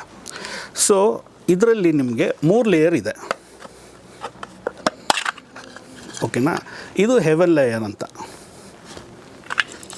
ಇದೇನು ಬರುತ್ತೆ, ಇದು ಮ್ಯಾನ್ ಲೇಯರ್, ಇದು ಅರ್ತ್ ಲೇಯರ್, ಓಕೆನಾ. ನಿಮ್ಗೆ ಎಕ್ಸಾಂಪಲ್ಗೆ ಜಸ್ಟ್ ನಾನು ನಿಮ್ಗೆ ತೋರಿಸ್ತಾ ಇದ್ದೀನಿ. ಇದು ಏನು ಹೆವೆನ್ ಲೇಯರ್ ಅಂತಂದರೆ, ಸಂಚಿತದಲ್ಲಿ ನಿಮ್ಮ ಒಂದು ಜಾತಕ, ನಿಮ್ಮೊಂದು ಆರೋಸ್ಕೋಪ್, ಲಾಸ್ಟ್ ಬರ್ತ್ ಕ್ರೆಡಿಟ್, ನೀವೇನು ತೊಗೊಂಬಂದಿದ್ದೀರಾ ಅದನ್ನು ನೀವು ಈಗ ಅನುಭವಿಸ್ತಾ ಇದ್ದೀರಾ ಅಂತಂತ. ಅಂದರೆ ನೋಡಿ, ಇವಾಗ ನೀವು ನಿಮ್ಮ ಒಂದು ಆಸ್ತಿ ಪಾಸ್ತಿ ಏನಾದರೂ ಇದ್ದರೆ, ನಿಮ್ಮ ತಾತ್ನಸ್ಯವು ಈಗಿನ ಒಂದು ಸಿಚುವೇಶನ್ಸಲ್ಲಿ ಕೇಳಿ ಪಡಿಬೇಕು, ಕೇಸ್ ಹಾಕಿ ಪಡಿಬೇಕು, ಗಲಾಟೆ ಮಾಡ್ತಾ ಹೋಗ್ಬೇಕು. ಬಟ್ ಕಾಯಿಲೆಗಳು ಹಂಗಿಲ್ಲ. ಅವ್ರಿಗೇನಾದರೂ ಬಿ ಪಿ ಶುಗರು ಈ ಥರದ ಕಾಯಿಲೆಗಳಿತ್ತು, ದೋಷಗಳಿತ್ತು ಅನ್ನೋದಾದರೆ DNA ಆಟೋಮೆಟಿಕ್ಕಾಗಿ ಬಂದ್ಬಿಡುತ್ತೆ ನಿಮಗೆ, ಅಲ್ವಾ. So that is heaven luck. ಮತ್ತು ಇನ್ನೊಂದು ಮ್ಯಾನ್ ಲಕ್ ಅಂತಂದಾಗ, ನೀವು ಇವಾಗ ನಿಮ್ಮ ಒಂದು ಎಜುಕೇಷನ್ ಇರ್ಬೋದು, ನೀವು ಏನು ಒಂದು ಕೆಲಸ ಕಾರ್ಯಗಳು ಮಾಡ್ತಾ ಇದ್ದೀರಾ, ಒಳ್ಳೆಯದು ಕೆಟ್ಟದ್ದು ಅನ್ನೋದು ನಿಮಗೆ ಗೊತ್ತಿರುತ್ತೆ, ದಾನ ಧರ್ಮ ಆಗ್ಬೋದು. ಸೊ ಇದೇನು ಮಾಡ್ತಾಯಿದ್ರೆ ಇದು ನಿಮ್ಮ ಮ್ಯಾನ್ ಲಕ್, ಪ್ರಾರಬ್ಧ, ಇದು ಸಂಚಿತ ಪ್ರಾರಬ್ಧ. ಆಗಾಮಿ. ಸೊ ಇಲ್ಲಿ ನಿಮ್ಗೆ ಇನ್ನೊಂದು ಏನಂತಂದರೆ ಅರ್ಥ ಲಕ್ ಬರುತ್ತೆ. ಅರ್ಥ ಲಕ್ಕು ವಾಸ್ತು. ಸೊ ವಾಸ್ತುವಲ್ಲೂ ಕೂಡ ನೀವು ಲಕ್ಕನ್ನು ಕ್ರಿಯೇಟ್ ಮಾಡ್ಕೋಬೋದು, ಎನ್ಹಾನ್ಸ್ ಮಾಡ್ಕೋಬೋದು, ಎನರ್ಜೈಸ್ ಮಾಡ್ಕೋಬೋದು. ಸೊ ಇಲ್ಲಿ ನಿಮಗೆ ಈಗ ಏನಂತಂದರೆ ನಿಮ್ಮ ಒಂದು ಕೆರಿಯರ್ ಡೆವಲಪ್ಮೆಂಟ್ಸ್ ಮಾಡ್ಕೋಬೇಕು, ಫೈನಾನ್ಸ್ ಇಂಪ್ರೂವ್ ಮಾಡ್ಕೋಬೇಕು. ಇಲ್ಲಿ ನಿಮಗೆ ಆಪ್ಷನ್ಸ್ ಇದೆ. ಈಗ ಏನು ನಾವು ಕಾನ್ಸೆಪ್ಟ್ ಮಾತಾಡ್ಕೊಂಡು ಬರ್ತಾ ಇದ್ದೀರಿ. ಸೊ ಈಗ ನಾನು ಈಸ್ಟ್ ಡಿಸ್ಟರ್ಬ್ ಆಗಿದೆ ಅಂದ್ಕೊಳ್ಳಿ. ಸೊ ಈಸ್ಟ್ ರೆಪ್ರೆಸೆಂಟ್ ಹೆಲ್ತ್, ಓಕೆನಾ, ರವಿ ಅಧಿಪತಿ. ಸೊ ಅಲ್ಲೇನೋ ಟಾಯ್ಲೆಟ್ ಇದೆ, ಅಥವಾ ಅಲ್ಲೇನೋ ಲಿಫ್ಟ್ ಬಂದಿದೆ, ಸ್ಟೇರ್ಸ್ ಬಂದಿದೆ. ಸೊ ಈ ಸಮಯದಲ್ಲಿ ಅಲ್ಲಿಗೆ ನೀವು ಈ ಒಂದು ಪಿರಮಿಡ್ಸಲ್ಲಿ ಸೊಲ್ಯೂಷನ್ಸ್ ಮಾಡ್ಕೋಬೋದು, ಓಕೆನಾ. ಬಂದಿದೆ ಅಂತಂದಾಗ ಒಂದು ಫಸ್ಟು ರಿಮೂವ್ ಮಾಡ್ಕೊಳ್ಳೋದಕ್ಕೆ ನಿಮ್ಗೊಂದು ಆಪ್ಷನ್ ಇದೆ. ಆ ಥರ ಬರದೇ ಇರೋ ಥರ ಬಂದುಬಿಟ್ಟಿದೆ ಅಪಾರ್ಟ್ಮೆಂಟು, ಅಥವಾ ನೀವು ಬಾಡಿಗೆ ಮನೆಯಲ್ಲಿದ್ದೀರಾ, ಚೇಂಜ್ ಮಾಡೋಕ್ಕಾಗಲ್ಲ. ಸೊ ಆ ಟೈಮಲ್ಲಿ ಪಿರಮಿಡ್ಸ್ ಇಟ್ಟು ನೀವು ಸೊಲ್ಯೂಷನ್ಸ್ ಮಾಡ್ಕೋಬೋದು. ಅದೇ ನನಗೊಂದು ಪ್ರಶ್ನೆ ಇದೆ. ಈಗ ಹೊಸದಾಗಿ ಫ್ಲ್ಯಾಟಿಗೆಲ್ಲ ಶಿಫ್ಟ್ ಆಗ್ತಾ ಇರೋರು ಯಾವ ಒಂದು ವಿಷಯವನ್ನು ಅಂದರೆ ಗಮನದಲ್ಲಿ ಇಟ್ಕೋಬೇಕು, ಜೊತೆಗೆ ಅವರಿಗೆ ಹೇಗೆ ಅದನ್ನು, ಅಂದರೆ ಈಗ ಇದು ವಾಸ್ತು ಸರಿ ಇದೆ ಅಂತ ಅವ್ರು ಹೇಗೆ ಅಂದ್ಕೋಬೇಕು ಅಂತ, ಯಾವ ವಾಸ್ತು ಅವರು ನೋಡ್ಕೊಂಡು ಹೋಗಬೇಕು ಅಂತ. ಅಂದರೆ ಆಲ್ರೆಡಿ ಮನೆ ಕಟ್ಟಿರ್ತಾರೆ, ಸೊ ಇವರು ಯಾವ ಥರದಿದ್ದರೆ ಅವ್ರು ಆ ಮನೆ ಒಳಗಡೆ ಹೋಗ್ಬೋದು ಅಂತ, ರೂಮ್ಸ್ಗಳನ್ನು ಅವರು, ಅಪಾರ್ಟ್ಮೆಂಟ್ಗಳನ್ನು ಅವ್ರು ತೊಗೋಬೋದು. ಎಸ್, ನೋಡಿ ಬೇಸಿಕ್ಕಾಗಿ ಎಲ್ಲರೂ ಕಾಮನ್ನಾಗಿ ಫಾಲೋ ಮಾಡತಕ್ಕಂಥದ್ದು ಫಸ್ಟು ಸನ್ಲೈಟ್ ಬರ್ತಿದೆಯಾ, ಈಸ್ಟ್ ಓಪನಿಂಗ್ ಇದೆಯಾ, ನಾರ್ತ್ ಓಪನಿಂಗ್ ಇದೆಯಾ, ಬೇಸಿಕ್ ರೂಲ್ಸ್ ಇದು. ಈಸ್ಟು ನಾರ್ತು ಓಪನಿಂಗ್ ಇರಬೇಕು. ನೋಡಿ, ಈಸ್ಟ್ ಓಪನಿಂಗ್ ಇದ್ದಾಗ ಮನೆಯಲ್ಲಿ ಯಜಮಾನ ಚೆನ್ನಾಗಿರ್ತಾರೆ, ಓಕೆನಾ, ಆ ಮನೆಗೆ ಯಜಮಾನಂಗೆ ಗ್ರೋತ್ ಎಲ್ಲ ಚೆನ್ನಾಗಿರುತ್ತೆ. ನಾರ್ತ್ ಯಾವಾಗಿರುತ್ತೆ, ಓಪನ್ ಇರುತ್ತೆ, ಗಾಳಿ ಬೆಳಕು ಚೆನ್ನಾಗಿ ಬರುತ್ತೆ, ಆ ಮನೇಲಿ ಹೆಣ್ಮಕ್ಳು ಚೆನ್ನಾಗಿರ್ತಾರೆ. ಈಗ ನೋಡಿ, ಮನೆಯಲ್ಲಿ ಗಂಡು ಮಕ್ಕಳು ಹೆಣ್ಮಕ್ಳು ಇಬ್ಬರು ಕೂಡ ಅರ್ನಿಂಗ್ಸ್ ಇರ್ತಾರೆ. ಸೊ ಇಬ್ರಿಗೂ ಈಕ್ವಲ್ ಪ್ರಾಮಿನೆನ್ಸಸ್ ಇರುತ್ತೆ. ಇಲ್ಲಿ ಯಾರು ಮೇಲು ಕೀಳು ಅನ್ನೋದಿಲ್ಲ ಅಲ್ವಾ. ಸೊ ಇಬ್ರಿಗೂ ಈಕ್ವಲ್ ರೈಟ್ಸ್ ಇರುತ್ತೆ. ಹಾಗಾಗಿ ಈಸ್ಟು ನಾರ್ತು ಓಪನಿಂಗ್ ಇರ್ತಕ್ಕಂಥದ್ದು ಮೇಯ್ನಾಗಿ ನೋಡಬೇಕಾಗತ್ತೆ. ಇನ್ನೊಂದು, ಅಡುಗೆ ಮನೆ ಬಂದ್ಬಿಟ್ಟು ಸೌತ್ ಈಸ್ಟಲ್ಲೇ ಇರಬೇಕು, ಓಕೆನಾ. ಮತ್ತು ಸೌತ್ ವೆಸ್ಟಲ್ಲೇ ಬೆಡ್ರೂಮ್ ಬರಬೇಕು. ಸೌತ್ ವೆಸ್ಟಲ್ಲಿ ಬೆಡ್ರೂಮು, ನಾರ್ತ್ ವೆಸ್ಟಲ್ಲಿ ಟಾಯ್ಲೆಟ್ ಬರ್ಬೋದು. ಮತ್ತು ಇನ್ನೊಂದು, ನಾರ್ತು ಈಸ್ಟು ಓಪನ್ ಇರಬೇಕು hall. So this is mandatory. ಇಷ್ಟಿತ್ತು ಅನ್ನೋದಾದರೆ ಬೇರೆ ಇನ್ನು ಉಳಿದಿದ್ದೆಲ್ಲ ಬಂದ್ಬಿಟ್ಟು ನಾಮಿನಲ್ ಆಗುತ್ತೆ. It will cover you up to 80 to 90%. ಈಗ ಮನೆಗೆಲ್ಲ ಪೇಂಟಿಂಗ್ ಮಾಡಿರ್ತಾರೆ, ಪಿಕ್ಚರ್ಸ್ ಹಾಕಿರ್ತಾರೆ. ಸೊ ಅದು ಎಷ್ಟು ಮನೆ ಎನರ್ಜಿ ಮೇಲೆ ಎಫೆಕ್ಟ್ ಬೀರುತ್ತೆ ಅಂತ, ಮತ್ತು ಯಾವ ಪೇಂಟಿಂಗನ್ನು ಅವಾಯ್ಡ್ ಮಾಡಿದ್ರೆ ಒಳ್ಳೆಯದು, ಯಾವ ಕಲರ್ ಅಥವಾ ಹೇಗೆ ಅಂತ, ಅದು ಕೂಡ ಒಂದು ಎನರ್ಜಿಗೆ ಏನಾದರೂ ಮ್ಯಾಟರ್ ಆಗುತ್ತಾ ಅಂತ, ಪೇಂಟಿಂಗ್ಸ್ ಪಿಕ್ಚರ್ಸ್ ಎಲ್ಲ? ಎಸ್, ಹೌದು. ಪೇಂಟಿಂಗ್ಸ್ ಕೂಡ ತುಂಬ ಇಂಪಾರ್ಟೆಂಟ್ ಆಗುತ್ತೆ. ನೋಡಿ, ಈಗ ಪೇಂಟಿಂಗ್ಸ್ ಅಂತಂದಾಗ ಎಲಿಮೆಂಟ್ಸ್ ಕಲರ್ಸ್ ಬರುತ್ತೆ. ಈಗ ನಾರ್ತ್ ಅಂತಂದಾಗ north is water element. So water ಅಂತಂದಾಗ blue colour, blue light brown black ಈ ಥರ ಬರುತ್ತೆ. But blue is preferable colour ಇರುತ್ತೆ. ಅದೇ ರೀತಿಯಲ್ಲಿ ಈಸ್ಟ್ ಅಂತ ಬಂದಾಗ ಈಸ್ಟ್ ಬಂದು ವುಡ್ ಕಲರ್ಸ್ ಬರುತ್ತೆ. ವುಡ್ ಕಲರ್ ಇದ್ದಾಗ ಸೊ ಗ್ರೀನ್ ಕಲರ್ಸ್ನ ಪ್ರಿಫರ್ ಮಾಡ್ತಾರೆ. So light greens, parrot greens ಈ ಥರ ಇದ್ದಾಗ ಸೊ ಅಲ್ಲಿ ವೆಲ್ತ್ ಇನ್ನೂ ಚೆನ್ನಾಗಿ ಇಂಪ್ರೂವ್ ಆಗುತ್ತೆ ಅಂತ ಹೇಳ್ಬಿಟ್ಟು. ಮತ್ತು ಸೌತ್ ಬಂದ್ಬಿಟ್ಟು ನೇಮ್ ಫೇಮ್ ಕಮಿಟ್ಮೆಂಟ್ಸ್ ಅಂತ, ಸೌತು ಕುಜ. ಸೊ ಅಲ್ಲಿ ನಾವು maroon colour, red colour, orange colour ಈ ಥರದ್ದು ಪ್ರಿಫರ್ ಮಾಡ್ತಾರೆ. ಮತ್ತು ವೆಸ್ಟ್ ಬಂದ್ಬಿಟ್ಟು ಮೆಟಲ್ ಗ್ರಿಡ್ಸ್ ಬರುತ್ತೆ. ಮೆಟಲ್ ಗ್ರಿಡ್ಸ್ ಬಂದಾಗ ನಿಮಗೆ ಗೋಲ್ಡ್ ಕಲರು ಮತ್ತು ಸಿಲ್ವರ್ ಕಲರು, ಮೆಟಲ್ಸ್ ಕಲರ್ಸ್ ಏನು ಬರುತ್ತೆ ಆ ಥರದನ್ನು ಯೂಸ್ ಮಾಡ್ಬೋದು. ಪರ್ಟಿಕ್ಯುಲರಾಗಿ ಈಗ ಬೆಡ್ರೂಮ್ಸ್ಗೆ ಅನ್ನೋದಾದರೆ ಪಿಂಕ್ ಕಲರ್ಸ್ನ ಯೂಸ್ ಮಾಡ್ತಾರೆ. So pink represent love. So ಆ ಥರ ಕಲರ್ಸ್ ಕೂಡ ಇದಾಗುತ್ತೆ. ಮತ್ತು ಪೇಂಟಿಂಗ್ಸ್ ಅಂತ ಕೇಳಿದ್ರೆ ನೀವು, ಪೇಂಟಿಂಗ್ಸು ಕೂಡ ತುಂಬ ಇಂಪಾರ್ಟೆಂಟ್ ಆಗುತ್ತೆ. ಈಗ ಎಲ್ಲರೂ ನೋಡಿ, ಈಗ 7 ಹಾರ್ಸಸ್ ಅಂತ ಯೂಸ್ ಮಾಡ್ತಾ ಇರ್ತಾರೆ. ಮತ್ತು ಕೆಲವೊಂದು ಫ್ಲವರ್ಸ್ ಯೂಸ್ ಮಾಡ್ತಾ ಇರ್ತಾರೆ, ಕೆಲವೊಂದು ಅನಿಮಲ್ಸ್ ಯೂಸ್ ಮಾಡ್ತಾ ಇರ್ತಾರೆ. ಸೊ ಅದನ್ನು ನೀವು ಎಲ್ಲಿ ಬಳಸ್ತಾ ಇದ್ದೀರಾ? ಈಗ ನೋಡಿ, ಪಿಕಾಕ್ ಇರುತ್ತೆ. ಪಿಕಾಕನ್ನು ನಾವು ಫೇಮ್ ಇಂಪ್ರೂವ್ ಆಗೋದಕ್ಕೆ ಪ್ರಿಫರ್ ಮಾಡ್ತೀರಿ. ಸೌತ್ ವಾಲ್ಗೆ ಇದ್ದಾಗ south is consider as fame. So ಸೌತಲ್ಲಿದ್ದರೆ ಒಳ್ಳೆಯದು ಅಂತ. ಈಗ ಕುದುರೆಗಳು ಬಂದು ಟುವರ್ಡ್ಸ್ ಒಳಗಡೆ ಬರ್ತಾ ಇದೆಯಾ, ಹೊರಗಡೆ ಹೋಗ್ತಾ ಇದೆಯಾ, ಸೊ ಅದು ಕೂಡ ಕನ್ಸಿಡರ್ ಆಗುತ್ತೆ. 7 ಹಾರ್ಸಸ್, 8 ಹಾರ್ಸಸ್, 9 ಹಾರ್ಸಸ್ ಈ ಥರದ್ದೆಲ್ಲನೂ ಇದೆ. ಸೊ ನಿಂತಿರೋದು, ಓಡ್ತಾ ಇರೋದು ಈ ಥರದ್ದೆಲ್ಲ ಬರುತ್ತೆ. ಮತ್ತು ಇನ್ನೂ ಕೆಲವು ಏನಂತಂದರೆ, ನನ್ನನ್ನು ನೋಡು ಯೋಗ ಬರುತ್ತೆ ಅಂದ್ಬಿಟ್ಟು ಕೆಲವು ಪೋಸ್ಟರ್ಗಳು ಹಾಕೋತಾ ಇದ್ರು. ಕತ್ತೆಗಳದ್ದು, ನರಿಗಳದ್ದು, ಹಸುಗಳದ್ದು ಇದೆಲ್ಲನೂ ಹಾಕೋತಾ ಇದ್ರು. ಅದೆಲ್ಲ ಒಂದು ಟೈಮಲ್ಲಿ ಟ್ರೆಂಡ್ ಇತ್ತು. ನೋಡಿ, ಈಗ ಕೆಲವೊಂದು ಏನಂತಂದ್ರೆ ಫಿಶಸ್ ಇರ್ಬೋದು, ಈ ಥರ ಪ್ರಾಣಿಗಳದ್ದು ಇರ್ಬೋದು. ಆ್ಯಕ್ಚುಲಾಗಿ ಈಗ ಇದನ್ನೆಲ್ಲ ನಾವು ಯೋಗ ಬರುತ್ತೆ ಅಂತಂದಾಗ that is consider us wealth ಅಲ್ವಾ, ವೆಲ್ತ್ ಬರುತ್ತೆ ಅಂತ. ಇದೆಲ್ಲನೂ ಮನೆ ಒಳಗಡೆ ಇಟ್ಕೊಂಡು ಅವೆಲ್ಲ ಬಾಗಿಲು ನೋಡ್ತಾ ಇದೆ ಅಂತಂದರೆ ನಿಮ್ಗೆ ಬರ್ತಕ್ಕಂಥ ವೆಲ್ತು ಬರೋಲ್ಲ, ಖರ್ಚು ಜಾಸ್ತಿ ಆಗ್ತಾ ಇದೆ ಅಂತ. ಓಕೆನಾ. ಸೊ ಅದೆಲ್ಲ ಇರ್ಬೋದು, ಅವ್ರವ್ರ ನಂಬಿಕೆ. ಮತ್ತು ಅದನ್ನೆಲ್ಲ ಬಾಗಿಲು ನೋಡದೇ ಇರೋ ಥರ ಹಾಕ್ಕೊಳ್ಳೋದು ಒಳ್ಳೆಯದು. ಮತ್ತು ಇಲ್ಲಿ ಎಲ್ಲಿ ಹಾಕೋತೀರಾ ಮತ್ತು ಯಾವ ಎನರ್ಜಿನ ನೀವು ಅಪ್ಲಿಫ್ಟ್ ಮಾಡ್ತಾ ಇದ್ದೀರಾ ಅನ್ನೋದು ಕೂಡ ಇಂಪಾರ್ಟೆಂಟ್ ಆಗುತ್ತೆ. ಅಂದರೆ ಈಗ ನೋಡಿ, ಹಾರ್ಸಸ್ನ ನೀವು ಸೌತಲ್ಲಿ ಹಾಕೋತೀರಾ ಅಂದ್ಕೊಳ್ಳಿ, ನಿಮ್ಮ ಫೇಮ್ ಇಂಪ್ರೂವ್ ಆಗುತ್ತೆ. ಈಗ ಈಸ್ಟಲ್ಲಿ ಹಾಕೋತೀರಾ ಅಂದ್ಕೊಳ್ಳಿ, ಈಸ್ಟು ನಿಮಗೆ ಹೆಲ್ತ್ ಇಂಪ್ರೂವ್ ಮಾಡುತ್ತೆ. ನಾರ್ತ್ ಅಂತಂದಾಗ ನಾರ್ತ್ ನಿಮಗೆ ಕೆರಿಯರ್ ಇಂಪ್ರೂವ್ ಮಾಡಿಕೊಡುತ್ತೆ. ಓಕೆನಾ. ಆ ಥರ ನಿಮಗೆ ಯಾವ ಡೈರೆಕ್ಷನಲ್ಲಿ ಹಾಕ್ತೀರಾ ಆ ಡೈರೆಕ್ಷನ್ ಝೋನು ಆ್ಯಕ್ಟಿವೇಟ್ ಆಗುತ್ತೆ. ಇನ್ನೂ ಒಂದು ಪಾಯಿಂಟ್ ಹೇಳ್ಬೇಕು ಅನ್ನೋದಾದರೆ, ಕೆಲವೊಂದು ಬಲ್ಬ್ ಹೋಲ್ಡರ್ಸ್ ಬರುತ್ತೆ. ಆ ಹೋಲ್ಡರ್ಸು ಅಷ್ಟೇ ಈಗ ಝೋನ್ ಆ್ಯಕ್ಟಿವೇಷನ್ಸ್ ಮಾಡೋದಕ್ಕೆ ಬಳಸ್ಬೋದು. ಕೆಲವು ಈಗ ನಾರ್ತ್ ನಿಮ್ಮದು ಕೆರಿಯರ್ ಝೋನ್ ಇರುತ್ತೆ. ಸೊ ಅಲ್ಲೊಂದು ಬಲ್ಪ್ ಯಾವಾಗಲೂ ಹಾಕ್ಬಿಟ್ಟಿದಾಗ ಏನಾಗುತ್ತೆ ಅಂದರೆ ಕೆರಿಯರ್ ತುಂಬ ಚೆನ್ನಾಗಿ ಇಂಪ್ರೂವ್ ಆಗುತ್ತೆ. ಕೆಲವೊಂದು ಸಲ ಅದು ಖಾಲಿ ಹೋಲ್ಡ್ರ್ ಬಿಟ್ಬಿಟ್ಟಿರ್ತಾರೆ, ಬಲ್ಬ್ ಬರ್ನ್ ಆಗಿಬಿಟ್ಟಿರುತ್ತೆ. ಸೊ ಆ ಝೋನು ಡಿಫ್ಯೂಸ್ ಆಯಿತು ಅಂತ. ಸೊ ಈ ಥರ ಎಲ್ಲನೂ ನೋಡಬೇಕಾಗತ್ತೆ. ಅನಲೈಸ್ ಮಾಡುವಾಗ ನಾವಲ್ಲಿ ಎಷ್ಟು ಅದಕ್ಕೆ ಪ್ರಾಮಿನೆನ್ಸ್ ಕೊಟ್ಟಿದ್ದೀರಿ, ಯಾವ ಕಲರ್ ಬಳಸಿದ್ದೀರಿ, ಯಾವ ಪೋಸ್ಟರ್ ಹಾಕಿದ್ದೀರಿ, ಯಾವ ಲೈಟ್ಸ್ ಯೂಸ್ ಮಾಡಿದ್ದೀರಿ, ಸೊ ಅದು ಎಷ್ಟು ನಮಗೆ ಪಾಸಿಟಿವ್ ಕ್ರಿಯೇಟ್ ಮಾಡ್ತಾ ಇರುತ್ತೆ, ಇದೆಲ್ಲನೂ ಕನ್ಸಿಡರ್ ಆಗುತ್ತೆ. ದಿನನಿತ್ಯದ ಏನು ನಾವು ಒಂದು ಬಳಸ್ತಾ ಇರ್ತೀರಿ, ಉಪಯೋಗಿಸ್ತಾ ಇರ್ತೀರಿ. ಸೊ ಇದೆಲ್ಲನೂ ಕನ್ಸಿಡರ್ ಆಗುತ್ತೆ. ಕೆಲವೊಂದು ಕ್ಲಟರ್ಸ್ ಇದ್ದಾಗ ಬರೋಲ್ಲ ಆಪರ್ಚುನಿಟೀಸು. ಸೊ ಈಗ ನಾವು ಏನೋ ಒಂದು ಜೋಪಲ್ಲಿ ಒಂದಷ್ಟು ಇಟ್ಕೊಂಡಿರ್ತೀವಿ, ಯೂಸ್ ಮಾಡ್ತಾ ಇರಲ್ಲ. ಸೊ ಅದನ್ನು ತೆಗೆದು ಆಚೆ ಹಾಕಿದ್ರೆ ನಿಮ್ಗೆ ಹೊಸ ಆಪರ್ಚುನಿಟಿ ಬರೋದು. ಅರ್ಥ ಆಯ್ತಾ? ಕೆಲವೊಂದು ಯೂಸ್ ಮಾಡಲಿಲ್ಲ ಅಂದರೆ you want to remove it. ಆ ಒಂದು 6 ತಿಂಗಳು 1 ವರ್ಷ ಯೂಸ್ ಮಾಡಲಿಲ್ಲ ಅಂದರೆ ನೀವು ಅದು ಹೊರಗಡೆ ಹಾಕ್ಬಿಡ್ಬೇಕು. ನಿಮ್ಗೆ ಹೊಸ ಬರುತ್ತೆ, ಆಪರ್ಚುನಿಟಿ ಕ್ರಿಯೇಟ್ ಮಾಡಬೇಕು. ನೋಡಿ, ನಾನು ಮೊನ್ನೆ ಒಂದು ಟಿಪ್ಸ್ ಇದು ಮಾಡ್ತಾಯಿದ್ದೆ. ಈಗ ಕೆಲವೊಂದು ಕೆಲಸ ಆಗಿಲ್ಲ ಅಂದ್ಬಿಟ್ಟು ನಾವು ಸುಮ್ಮನೆ ಕೂತ್ಕೊಳ್ಳೋದಲ್ಲ, ಕೆಲವೊಂದೇನೋ ಆಗ್ತಾಯಿಲ್ಲ ಅಂದ್ಬಿಟ್ಟು ನಾವು ಯೋಚನೆ ಮಾಡೋವಂಥದ್ದಲ್ಲ. ನಿಮ್ಗೊಂದು ಹೊಸ ಆಪರ್ಚುನಿಟಿ ಕ್ರಿಯೇಟ್ ಮಾಡ್ಬೇಕಂತಂದರೆ ಸಿಂಪಲಾಗಿ ನೀವು ಒಂದು ಗ್ಲಾಸ್ ವಾಟರ್ನ ನೀವು ಈಗ ನಾರ್ತಲ್ಲಿ ಇಟ್ಬಿಟ್ಟು ಅಥವಾ ಒಂದು ಮೈನ್ ಡೋರ್ ಹತ್ರ ಇಟ್ಬಿಟ್ಟು ಅದನ್ನು ನೀವು ಡೈಲಿ ಚೇಂಜ್ ಮಾಡ್ತಾಯಿದ್ರೆ ನಿಮ್ಗೊಂದು ಆಪರ್ಚುನಿಟಿ ಕ್ರಿಯೇಟ್ ಆಗುತ್ತೆ. ಮತ್ತು ನೀವೊಂದು ಹೊಸ ಕ್ಲಾತ್ಸ್ ತೊಗೊಂಡ್ರಿ ಅಂದ್ಕೊಳ್ಳಿ, ಹೊಸ ಎನರ್ಜಿ ಸಿಗುತ್ತೆ ನಿಮಗೆ. ಹೊಸ ಸ್ಲೀಪರ್ಸ್ ತೊಗೊಂಡ್ರಿ, ಹೊಸ ವೇರಿಯಬಲ್ಸ್ ಏನೋ ತೊಗೊಂಡ್ರಿ, you feel that new energy you are welcoming. So ಅದು it will give you opportunity.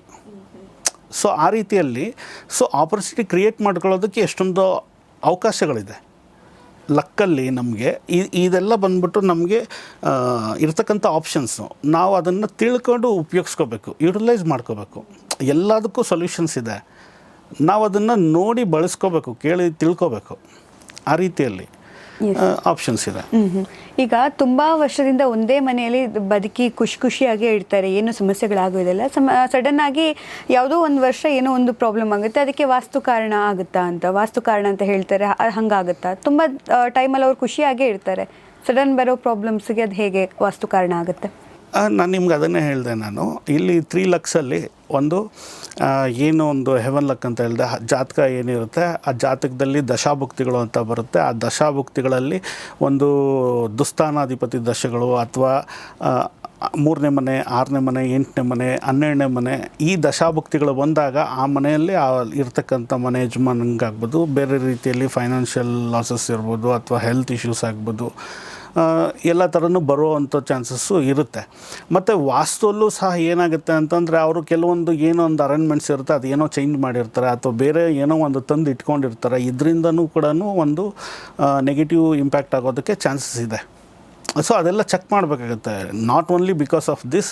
So ಇದೆಲ್ಲನೂ ಒಂದು ಮೂಲ ಇರುತ್ತೆ. ಅಥವಾ ಆ ಮನೇಲಿ ಒಂದು ನ್ಯೂ ಬೇಬಿ ಬಾರ್ನ್ ಆಗಿರುತ್ತೆ, ಹೊಸ ಪರ್ಸನ್ ಯಾರಾದರೂ ಬಂದಿರ್ತಾರೆ ಮನೆಗೆ. ಸೊ ಬಂದಾದ್ಮೇಲೆ ಆ ಇಶ್ಯೂಸ್ ಬಂದಿರ್ಬೋದಲ್ಲ. ಈಗ 10-20 ವರ್ಷದಿಂದ ಇದ್ದಾರೆ ಅಂತಂದರೆ ಆ ಮನೇಲಿ ಏನಾದರೂ ಒಂದು ಚೇಂಜಸ್ ಆಗಿರಬೇಕಲ್ಲ, ಒಂದು ಮದುವೆ ಮಾಡಿರಬೇಕು, ಮಕ್ಕಳಾಗಿರಬೇಕು, ಯಾರಾದರೂ ಆ್ಯಡ್ ಆನ್ ಆಗಿರಬೇಕು. ಸೊ ಆ ಎನರ್ಜೀಸಲ್ಲಿ ಡಿಫ್ರೆನ್ಸಸ್ ತರ್ಬೋದಲ್ವಾ. ಈಗ ಇಂಜಿನಿಯರ್ಸ್ ಎಲ್ಲ ನಾವು ವಾಸ್ತು ಪ್ರಕಾರ ಮನೆ ಕಟ್ಕೊಡ್ತೀವಿ ಅಂತ ಹೇಳ್ತಾರೆ. ಸೊ ಇಂಜಿನಿಯರ್ಸು ಎಲ್ಲಿ ಬೇಸಿಕ್ ಎಲ್ಲ ತಿಳ್ಕೊಂಡು ಕಟ್ಕೊಡ್ತಾರಾ, ಹೇಗೆ ಅದನ್ನು ವಾಸ್ತು ಪ್ರಕಾರ ಕಟ್ಕೊಡ್ತಾರೆ ಅನ್ನೋ ನಾಲೆಜ್ ಏನೂ ಇಲ್ಲ. ಹಾಗಾಗಿ ಅಂಥ ಒಂದು ಮಾತುಗಳನ್ನು ಹೇಗೆ ನಂಬಿ ಮನೆಯನ್ನು ಕಟ್ಟಬಹುದು ಅಂತ? ಇಲ್ಲ ನೋಡಿ, ಇಂಜಿನಿಯರ್ಸ್ ಬಂದ್ಬಿಟ್ಟು ನಿಮಗೆ ಕಾಲಮ್ಸ್ಗೆ ಬೀಮ್ಸ್ ಯಾವ ರೀತಿ ಹಾಕಬೇಕು, ಎಷ್ಟು MM ಹಾಕಬೇಕು, ಸಿಮೆಂಟ್ ಎಷ್ಟು ಮಿಕ್ಸ್ ಮಾಡಬೇಕು, ಸ್ಟ್ರಕ್ಚರಲ್ ಇದೆಲ್ಲ ಯಾವ ಥರ ಬರಬೇಕು ಏನು ಅನ್ನೋದ್ರ ಬಗ್ಗೆ ಅವರು ನಾಲೆಜ್ ಅದ್ರ ಬಗ್ಗೆ ಸ್ಟಡಿ ಮಾಡಿರ್ತಾರೆ, ಅವರು ಅದ್ರ ಪ್ರಕಾರ ಮಾಡಿಕೊಡ್ತಾರೆ. ಬಟ್ ಏನಂತಂದರೆ ಈಗ ವಾಸ್ತು ಪ್ರಕಾರ ಇಲ್ಲಿ ಡೋರ್ ಇರಬೇಕು, ಇಲ್ಲಿ ವಿಂಡೋಸ್ ಇರಬೇಕು, ಇದನ್ನು ಅವರು ಆ್ಯಕ್ಚುಲಾಗಿ ಕಲಿತು ಆ ಪ್ರಕಾರ ಮಾಡಿಕೊಟ್ಟಾಗ ಏನಾಗುತ್ತೆ ಅಂತಂದರೆ ಇವ್ರಿಗೂ ಕೂಡ ಒಳ್ಳೆಯ ಹೆಸರು ಬರುತ್ತೆ, ಅಲ್ಲಿ ಓದಂಥ ಇವ್ರಿಗೂ ಕೂಡ ತುಂಬ ಒಳ್ಳೆಯದಾಗುತ್ತೆ. ಸೊ ಇದ್ರ ಬಗ್ಗೆ ನಾಲೆಜ್ ಆ್ಯಕ್ಚುಲಾಗಿ ವಾಸ್ತು ಕಲಿಬೇಕಾಗಿರ್ತಕ್ಕಂಥವ್ರು ಮೇಯ್ನಾಗಿ ಇಂಜಿನಿಯರ್, ಆರ್ಕಿಟೆಕ್ಟ್, ಡಿಸೈನರ್ಸು, ಇಂಟೀರಿಯರ್ ಯಾರು ಮಾಡ್ತಾರೆ ಇಂಥವ್ರು ಈ ವಿಷಯಗಳನ್ನು ತಿಳ್ಕೊಂಡಾಗ ಏನಾಗುತ್ತೆ ಅಂದರೆ ಇನ್ನೂ ಜನಗಳಿಗೆ ಹೆಚ್ಚು ಮಾಹಿತಿಯನ್ನು ಒಂದು ಒಳ್ಳೆಯದಾಗೋದಕ್ಕೆ ಅವರು ಅವ್ರದ್ದೊಂದು ಏನು ಮಾಡ್ತಿರ್ತಾರೆ ಕೆಲಸದಲ್ಲಿ ದಿ ಬೆಸ್ಟ್ ಕೊಡೋದಕ್ಕೆ ಅದು ಸಪೋರ್ಟ್ ಆಗುತ್ತೆ. ಅವ್ರು ಕಲ್ತಿರ್ತಾರೆ, ಅದರಲ್ಲಿ ದಿ ಬೆಸ್ಟ್ ಏನು ಮಾಡ್ತಿರ್ತಾರೆ ಕೊಡ್ತಾ ಇರ್ತಾರೆ. ಈ ಡಿಸೈನ್ ಸಿಂಗಿಂಗ್ ಎಲ್ಲ ಇರ್ಬೋದು ಅಂತ. ಬಟ್ ಕೆಲವೊಂದು ಶಾಸ್ತ್ರದಲ್ಲಿ ನಿಷಿದ್ಧ ಇರುತ್ತೆ. ಸೊ ಅದನ್ನೆಲ್ಲ ಇಂಪ್ಲಿಮೆಂಟ್ ಮಾಡಿದಾಗ ಕೆಲವೊಂದೆಲ್ಲ ಏನಂತಂದರೆ ರೌಂಡ್ ಶೇಪಲ್ಲಿ ಮಾಡಿರ್ತಾರೆ, ಕೆಲವೊಂದು ಕಾರ್ನರ್ಸ್ ಕ್ರಿಯೇಟ್ ಆಗಿರಲ್ಲ, ಕೆಲವೊಂದೆಲ್ಲನೂ ಇಂಬ್ಯಾಲೆನ್ಸ್ ಮಾಡಿದಾಗ ಎನರ್ಜಿಸ್ ಏನಾಗುತ್ತೆ ಅಂತಂದಾಗ ಅಲ್ಲಿ ವಾಸ ಮಾಡಿದವ್ರಿಗೆ ಆ ಒಂದು ಇಂಪ್ಯಾಕ್ಟ್ ಬರುತ್ತೆ. ಸೊ ಹಾಗಾಗಿ ಅದೆಲ್ಲ ತಿಳ್ಕೊಂಡು ಅವರು ಮಾಡಿಕೊಟ್ಟಾಗ ಏನಾಗುತ್ತೆ ಅಂತಂದರೆ ಅವರು ಮಾಡಿಕೊಟ್ಟವ್ರಿಗೂ ಒಳ್ಳೆಯದಾಗುತ್ತೆ, ಇವ್ರಿಗೂ ಒಳ್ಳೆಯದಾಗುತ್ತೆ, ರೆಫರೆನ್ಸಸ್ ಬರುತ್ತೆ. ಸೊ ಹಂಗಾಗಿ ಅದನ್ನು ತಿಳ್ಕೊಂಡು ಮಾಡಿಕೊಟ್ಟಾಗ ತುಂಬ ಒಳ್ಳೆಯದಾಗುತ್ತೆ. ಸೊ ಇವ್ರಿಗೂ ಒಳ್ಳೆಯದಾಗಲಿ, ಅವ್ರಿಗೂ ಒಳ್ಳೆಯದಾಗಲಿ ಅನ್ನೋದು ನನ್ನ ಸಜೆಷನ್ನು. ಈಗ ಮೊದಲೆಲ್ಲ ವಾಸ್ತು ಹೇಗಿತ್ತು ಅಂದರೆ ಪರಂಪರೆಯಿಂದ ಬರ್ತಿತ್ತು. ಅಪ್ಪ ವಾಸ್ತು ಹೇಳ್ಕೊಡ್ತಿದ್ದಾರೆ ಅಂತ ಹೇಳಿದ್ರೆ ಅದನ್ನು ಮಗ ಕಂಟಿನ್ಯೂ ಮಾಡ್ಕೊಂಡು ಹೋಗುವಂಥದ್ದು ಒಂದು ಇದ್ದಿದ್ದು. ಆದರೆ ಈಗ ಯಾರು ಕೂಡ ವಾಸ್ತುವನ್ನು ಕಲಿತು ಅದನ್ನು ಹೇಳ್ಕೊಡ್ಬಹುದಾಗಿದೆ, ಅದರ ಬಗ್ಗೆ ಕನ್ಸಲ್ಟೇಷನ್ ಕೊಡಬಹುದಾಗಿದೆ. ಇದರ ಬಗ್ಗೆ ಏನು ಹೇಳ್ತೀರಾ? ಅಲ್ಲ, ಇರ್ಬೋದು. ಈಗ ಏನಂತಂದರೆ ಒಂದು ವಂಶ ಪಾರಂಪರಿಕವಾಗಿ ಬಂದಿರತಕ್ಕಂಥದ್ದು ಒಂದು ಇರ್ಬೋದು. ಮತ್ತು ಆವಾಗ ಎಲ್ಲ ಬಂದ್ಬಿಟ್ಟು ಅಷ್ಟು ಸುಲಭವಾಗಿ ಶಾಸ್ತ್ರಗಳು ಸಿಗ್ತಾ ಇರಲಿಲ್ಲ ಸಾಮಾನ್ಯ ಜನಗಳಿಗೆ. ಬಟ್ ಈಗೆಲ್ಲ ಸ್ವಲ್ಪ ಅಡ್ವಾನ್ಸ್ಡ್ ಟೆಕ್ನಾಲಜಿ ಬಂದಿರೋದ್ರಿಂದ ಮತ್ತು ಈಗ ಎಲ್ಲರಿಗೂ ಒಂದು ಆಸಕ್ತಿ ಸಾಮಾನ್ಯವಾಗಿ ಬಂದಿದೆ. ಮತ್ತು ಅವರೊಂದು ಜಾತಕದಲ್ಲಿ ಮತ್ತು ಅವ್ರದ್ದೊಂದು ಇದರಲ್ಲಿ ಆ ಒಂದು ಕಲಿಬೇಕು ಅನ್ನೋ ಒಂದು ಆಸಕ್ತಿ ಇದ್ದಾಗ ಈಗ ಆನ್ಲೈನ್ ಕೋರ್ಸಸ್ಸು ಈ ಥರ ಇರೋದ್ರಿಂದ ಎಲ್ಲರೂ ಇದು ನೋಡಿ, ಪ್ರತಿಯೊಬ್ಬರ ಮನೆಯಲ್ಲೂ ಒಬ್ಬೊಬ್ಬರು ಅಸ್ಟ್ರಾಲಜರ್ಸು, ವಾಸ್ತು ಕನ್ಸಲ್ಟೆಂಟ್ಸು ಇದ್ದಾಗ ಏನಾಗುತ್ತೆ ಅಂದರೆ ಅವರು ಒಂದು ದಿನನಿತ್ಯ ಜೀವನದಲ್ಲಿ ಒಂದು ಸರಿ ತಪ್ಪುಗಳನ್ನು ಅವರು ತಿಳ್ಕೊಂಡು ಯಾವ ರೀತಿ ಜೀವನ ನಾವು ಬೆಟ್ರಾಗಿ ರೂಪಿಸ್ಕೊಬೋದು ಅನ್ನೋದು ಒಂದು ಆಪ್ಷನ್ನು ಈ ಒಂದು ಶಾಸ್ತ್ರದಲ್ಲಿದೆ. ಸೊ ಇದೇನು ಇವರೇ ಕಲಿಬೇಕು, ಇವರೇ ಮಾಡಬೇಕು ಅನ್ನೋದೇನಿಲ್ಲ. ತಿಳ್ಕೊಂಡು ಅದನ್ನು ನಾವು ಒಳ್ಳೆ ದಾರಿಯಲ್ಲಿ ನಡ್ಕೊಂಡು ಹೋಗ್ತಾ ಇದ್ದೀರಿ. ಸೊ ಅದಕ್ಕೆ ಅವರು ಬಳಸ್ಕೊಳ್ಳೋವಂಥದ್ದು ತುಂಬ ಇದು ಅನುಕೂಲ ಆಗೋವಂಥದ್ದು. ಸೊ ಎಲ್ಲರೂ ಕಲಿಬೋದು ಇದು. ಈಗ ಆಲ್ಮೋಸ್ಟ್ ಜನ ವಾಸ್ತು ಅದೆಲ್ಲ ಸರಿ ಮಾಡೋದು ಲಕ್ಷ್ಮೀ ಮನೆ ಒಳಗಡೆ ಬರಬೇಕು ಅನ್ನುವಂಥ ಒಂದು ಆಶಯದಿಂದ ಅಲ್ವಾ ಆಲ್ಮೋಸ್ಟ್ ಜನ. ಈಗ ಲಕ್ಷ್ಮೀ ಮನೆ ಒಳಗಡೆ ಬರಬೇಕು ಅಂದರೆ ಒಂದು 2-3 ಏನು ಟಿಪ್ಸ್ ಕೊಡ್ತೀರಾ ನೀವು ಮನೆ ಕಟ್ಟೋರಿಗೆ, ಕಟ್ಟಿದವ್ರಿಗೆ? ನೋಡಿ, ಲಕ್ಷ್ಮಿ ಮನೆ ಒಳಗಡೆ ಬರಬೇಕು ಅನ್ನೋದಾದರೆ ಲಕ್ಷ್ಮಿ ಅಂತಂದರೆ ಯಾವಾಗಲೂ ಖುಷಿಯಾಗಿರಬೇಕು. ಸರಿ, ಈಗ ಬೆಳಗ್ಗೆ ಮನೆ ಮುಂದ್ಗಡೆ ಬಂದು ಎಲ್ಲಿ ದಿನನಿತ್ಯ ಅದು ನೀಟಾಗಿ ತೊಳೆದು ರಂಗೋಲಿ ಹಾಕಿ ಒಂದು ಪೂಜೆ ಮಾಡಿ ಬೆಳಗ್ಗೆ ಬ್ರಾಹ್ಮಿ ಮುಹೂರ್ತದಲ್ಲಿ ಮಾಡ್ತಾರೆ. ಅಂಥ ಒಂದು ಮನೆಯಲ್ಲಿ ಲಕ್ಷ್ಮಿ ಯಾವಾಗಲೂ ಬರ್ತಾಳೆ ಅಂತ. ಆ್ಯಕ್ಚುಲಾಗಿ ಬೆಳಗ್ಗೆ ಬ್ರಾಹ್ಮಿ ಮುಹೂರ್ತದಲ್ಲಿ ಎಲ್ಲ ದೇವರು ವಾಕಿಂಗ್ ಬರ್ತಾರೆ ಅಂತ ಹೇಳ್ತಾರೆ. ಸೊ ಯಾರ ಮನೆಯಲ್ಲಿ ಬೆಳಗ್ಗೆ ಮನೆ ಮುಂದೆ ಎಲ್ಲ ಕ್ಲೀನ್ ಮಾಡಿ ರಂಗೋಲಿ ಹಾಕಿ ವೆಲ್ಕಮ್ ಮಾಡ್ತಾ ಇರ್ತಾರೆ, ಆ ಮನೆಯಲ್ಲಿ ಲಕ್ಷ್ಮಿ ಇರ್ತಾರೆ ಅಂತಲೂ ಹೇಳ್ತಾರೆ. ಸೊ ಬೆಳಗ್ಗೆ ಸೂರ್ಯ ಹುಟ್ಟಕ್ಕೆ ಮುಂಚೆ ಎದ್ದು ಸ್ನಾನ ಮಾಡಿ ಶುಭ್ರವಾಗಿದ್ದಾಗ ಆ ಮನೇಲಿ ಲಕ್ಷ್ಮಿ ಬರ್ತಾರೆ, ಅವ್ರಿಗೆ ಆಪರ್ಚುನಿಟೀಸ್ ಕ್ರಿಯೇಟ್ ಆಗುತ್ತೆ ಅಂತ. ಸೊ ಈ ರೀತಿಯಲ್ಲಿ ನೀವು ಕ್ರಿಯೇಟ್ ಮಾಡ್ಕೋಬೋದು. ಮತ್ತು ನೋಡಿ, ನಾವು ಏನೊಂದು ಹಾಲು ದಿನನಿತ್ಯ ಬಳಸ್ತೀರಿ, ಈಗ ಬೆಳಗ್ಗೆ ಹಾಲು. ಸೊ ಆ ಹಾಲು ಉಕ್ಕದಂಗೆ ನೋಡ್ಕೋಬೇಕು. ಹಾಲು ಲಕ್ಷ್ಮಿ ಅಂತ ಹೇಳ್ತೀವಿ ನಾವು. ಸೊ ಹಾಲು ನಮ್ಮ ಮನೆಯಲ್ಲಿ ಚೆನ್ನಾಗಿ ಬರ್ತಾ ಇದೆ, ಚೆನ್ನಾಗಿದೆ ಅಂತಂದಾಗ ಆ ಮನೇಲಿ ಲಕ್ಷ್ಮಿ ಚೆನ್ನಾಗಿದ್ದಾಳೆ ಅಂತ. ಯಾವಾಗ ಉಕ್ಕೋಗ್ತಾ ಇದೆ ಅಂತ ಹೇಳಿದ್ರೆ ಅಲ್ಲಿ ಖರ್ಚು ಜಾಸ್ತಿ ಆಗ್ತಾ ಇದೆ ಅಂತ. ಮತ್ತು ನೋಡಿ, ನೀರು ಕೂಡ ಲಕ್ಷ್ಮಿ ಅಂತ ಹೇಳ್ತೀವಿ ನಾವು. ನೀರು ಸುಮ್ಮನೆ ಅನ್ವಾಂಟೆಡ್ ಹೋಗ್ತಾ ಇದೆ ಅಂತಂದಾಗ ಅಲ್ಲಿ ಆ ಮನೇಲಿ ಖರ್ಚು ಜಾಸ್ತಿ ಆಗ್ತಾ ಇದೆ, ಟ್ಯಾಪ್ ಲೀಕೇಜಸ್ ಇರುತ್ತೆ. ಸೊ ಖರ್ಚು ಜಾಸ್ತಿ ಆಗ್ತಾ ಇದೆ. ಸೊ ಆ ಥರದ್ದು ಇದ್ದಾಗ ಅದನ್ನು ಇಮ್ಮಿಡಿಯೇಟಾಗಿ ಕರೆಕ್ಟ್ ಮಾಡ್ಕೋಬೇಕು. ಈಗ ಕೆಲವೊಂದು ಮಸಾಲೆ ಪದಾರ್ಥಗಳಿರುತ್ತೆ ಅಡುಗೆ ಮನೆಯಲ್ಲಿ, ಒಗ್ಗರಣೆ ಪದಾರ್ಥಗಳು, ಕೆಲವೊಂದು ಮಸಾಲೆ ಪದಾರ್ಥಗಳು, ಈಗ ಯಾಲಕ್ಕಿ, ಲವಂಗ, ಪಲಾವ್ ಎಲೆ, ಇದೆಲ್ಲ ಏನು ಬರುತ್ತೆ ಲಕ್ಷ್ಮಿ ಅಂತಲೇ ಕನ್ಸಿಡರ್ ಮಾಡ್ತೀವಿ. ಸೊ ಆ ಒಂದು ಒಗ್ಗರಣೆ ಡಬ್ಬ ಏನು ಬರುತ್ತೆ ಅದೆಲ್ಲನೂ ಫುಲ್ಲಾಗಿದ್ದಾಗ ಅಲ್ಲಿ ದುಡ್ಡು ಕಾಸು ಏನೂ ತೊಂದರೆ ಇರಲ್ಲ, ಬರುತ್ತೆ ಅನ್ನೋ ಒಂದು ಇದಿದೆ. ಸೊ ಅದೆಲ್ಲ ಯಾವಾಗಲೂ ಖಾಲಿ ಆಗ್ತಾಯಿದೆ ಅಂತಂದಾಗ ಅದನ್ನು ಇಮಿಡಿಯೇಟಾಗಿ ಫುಲ್ ಮಾಡ್ಕೊಂಬಿಡ್ಬೇಕು. ಮತ್ತು ಅಕ್ಕಿ ಏನಿದೆ, ಅಕ್ಕಿ ಕೂಡ ವಿ ಕನ್ಸಿಡರ್ ಅಸ್ ವೆಲ್ತ್.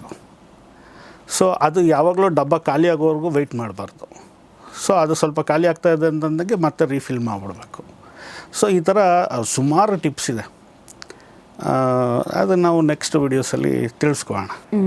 ಈಗ ವರ್ಷ ಪೂರ್ತಿ ದುಡ್ದಿದ್ದೆಲ್ಲ ಹಣವನ್ನು ಒಂದು ಚಂದದ ಮನೆ ಕಟ್ಟಿರ್ತಾರೆ, ಮನೆ ಅಥವಾ ಅಪಾರ್ಟ್ಮೆಂಟನ್ನು ಏನಾದರೂ ತೊಗೊಂಡಿರ್ತಾರೆ.